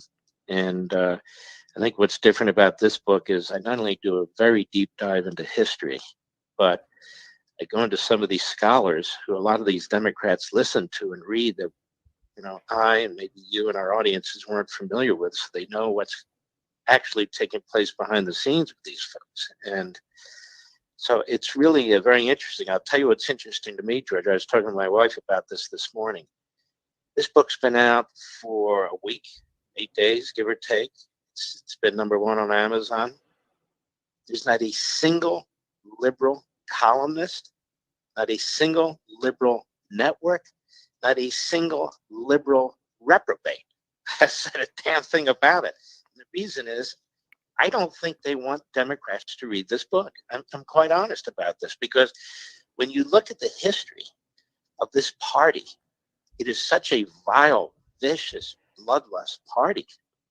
I mean, we wouldn't have had a civil war but for this party demanding slavery. We wouldn't have had segregation for over 100 years but for this party. We wouldn't have lynching but for this party, or Jim Crow but for this party. We wouldn't have eugenics but for this party. The resegregating of the military and the resegregating of the bureaucracy under the Democrat Party. And now it's sort of in a chameleon way, it's done a flip because it doesn't believe in American principles that will do anything for power. And that's what people need to look at this, the Democrat Party, through the lens of power. Why do you think the border is wide open? It's destroying the country. They don't care. They want to destroy the country.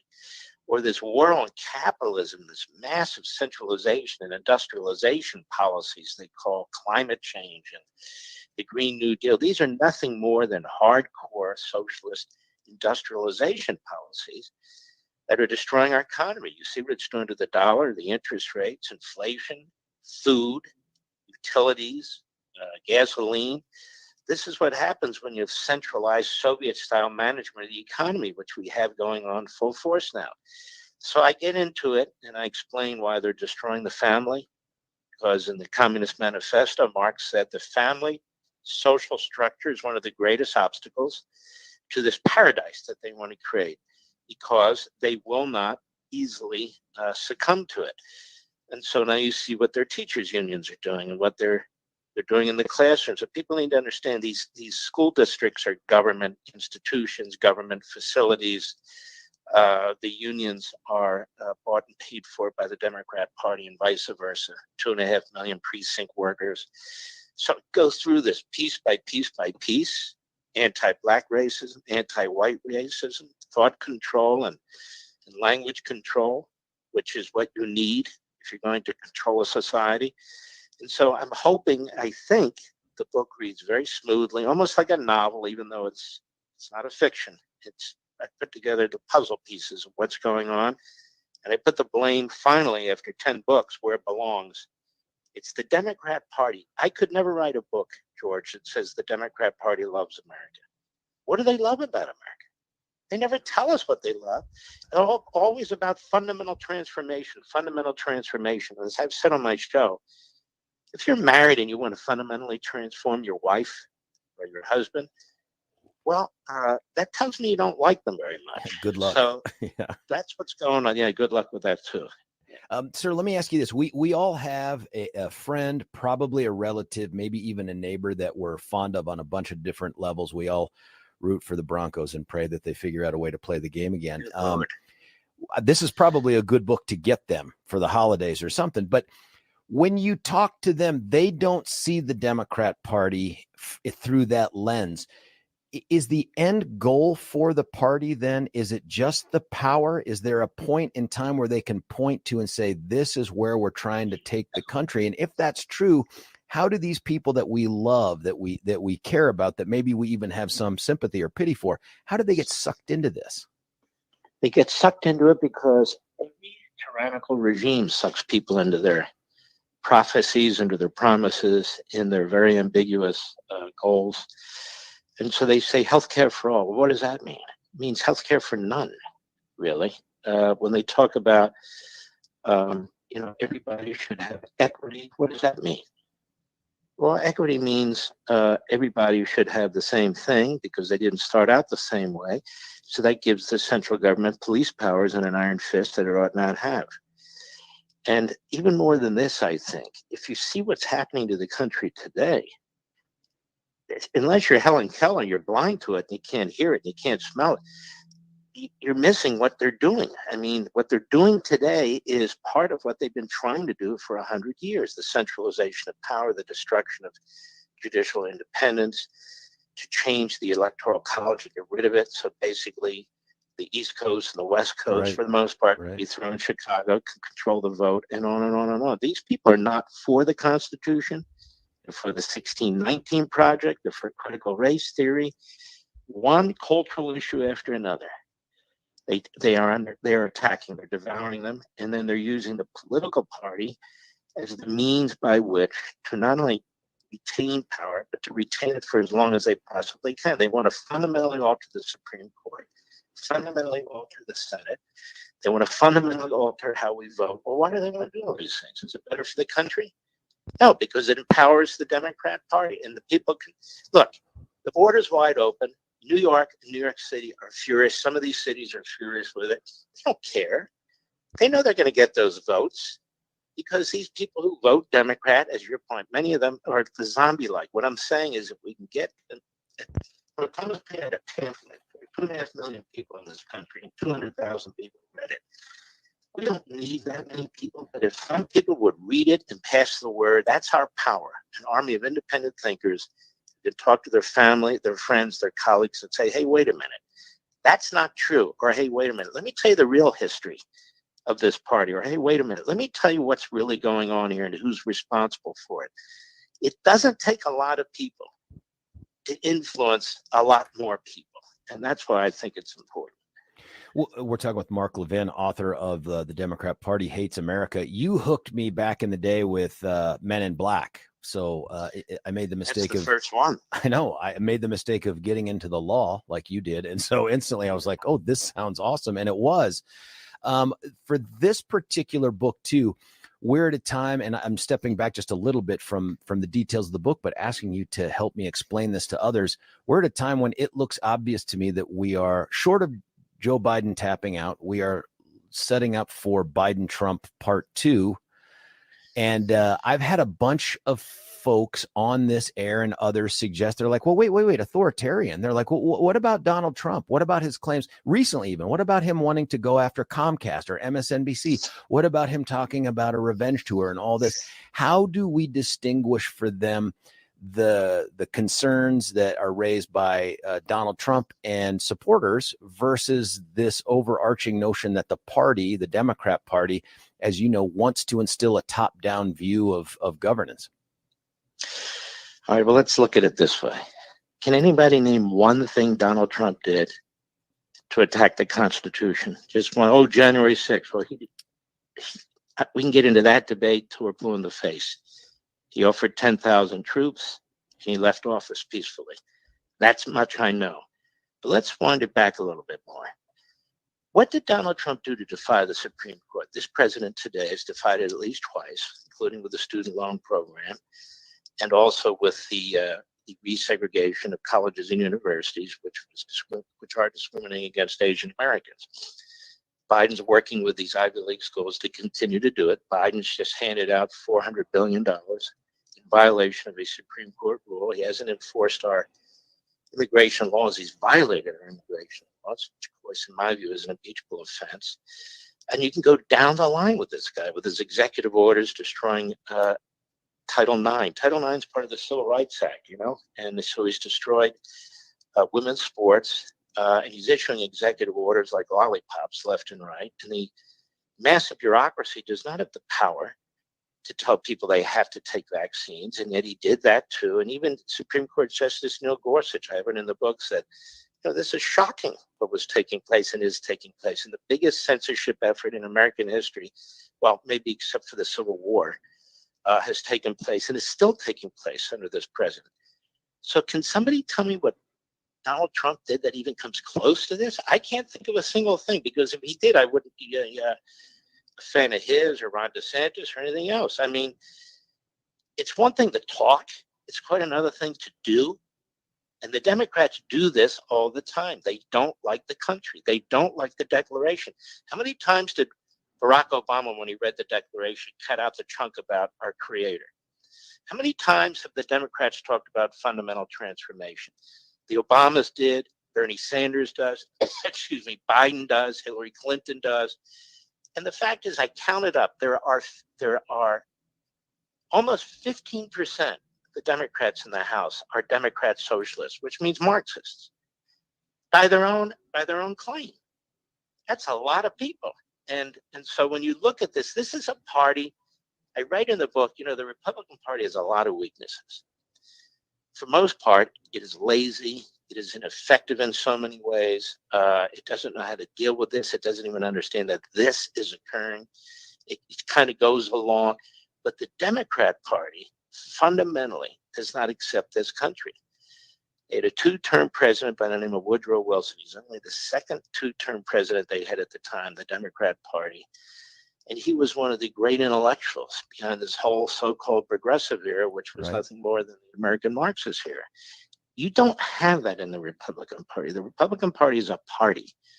The Democrat Party is more than a party. It is an autocratic organization, like all over the world, that wants to devour and has the bureaucracy, wants to devour the voting system, wants to change the nature of citizenship. In other words, it wants to do what it says it wants to do, fundamentally alter America, and it's doing it. Your sense, Mark, before I know your schedule is just really rough. So last question.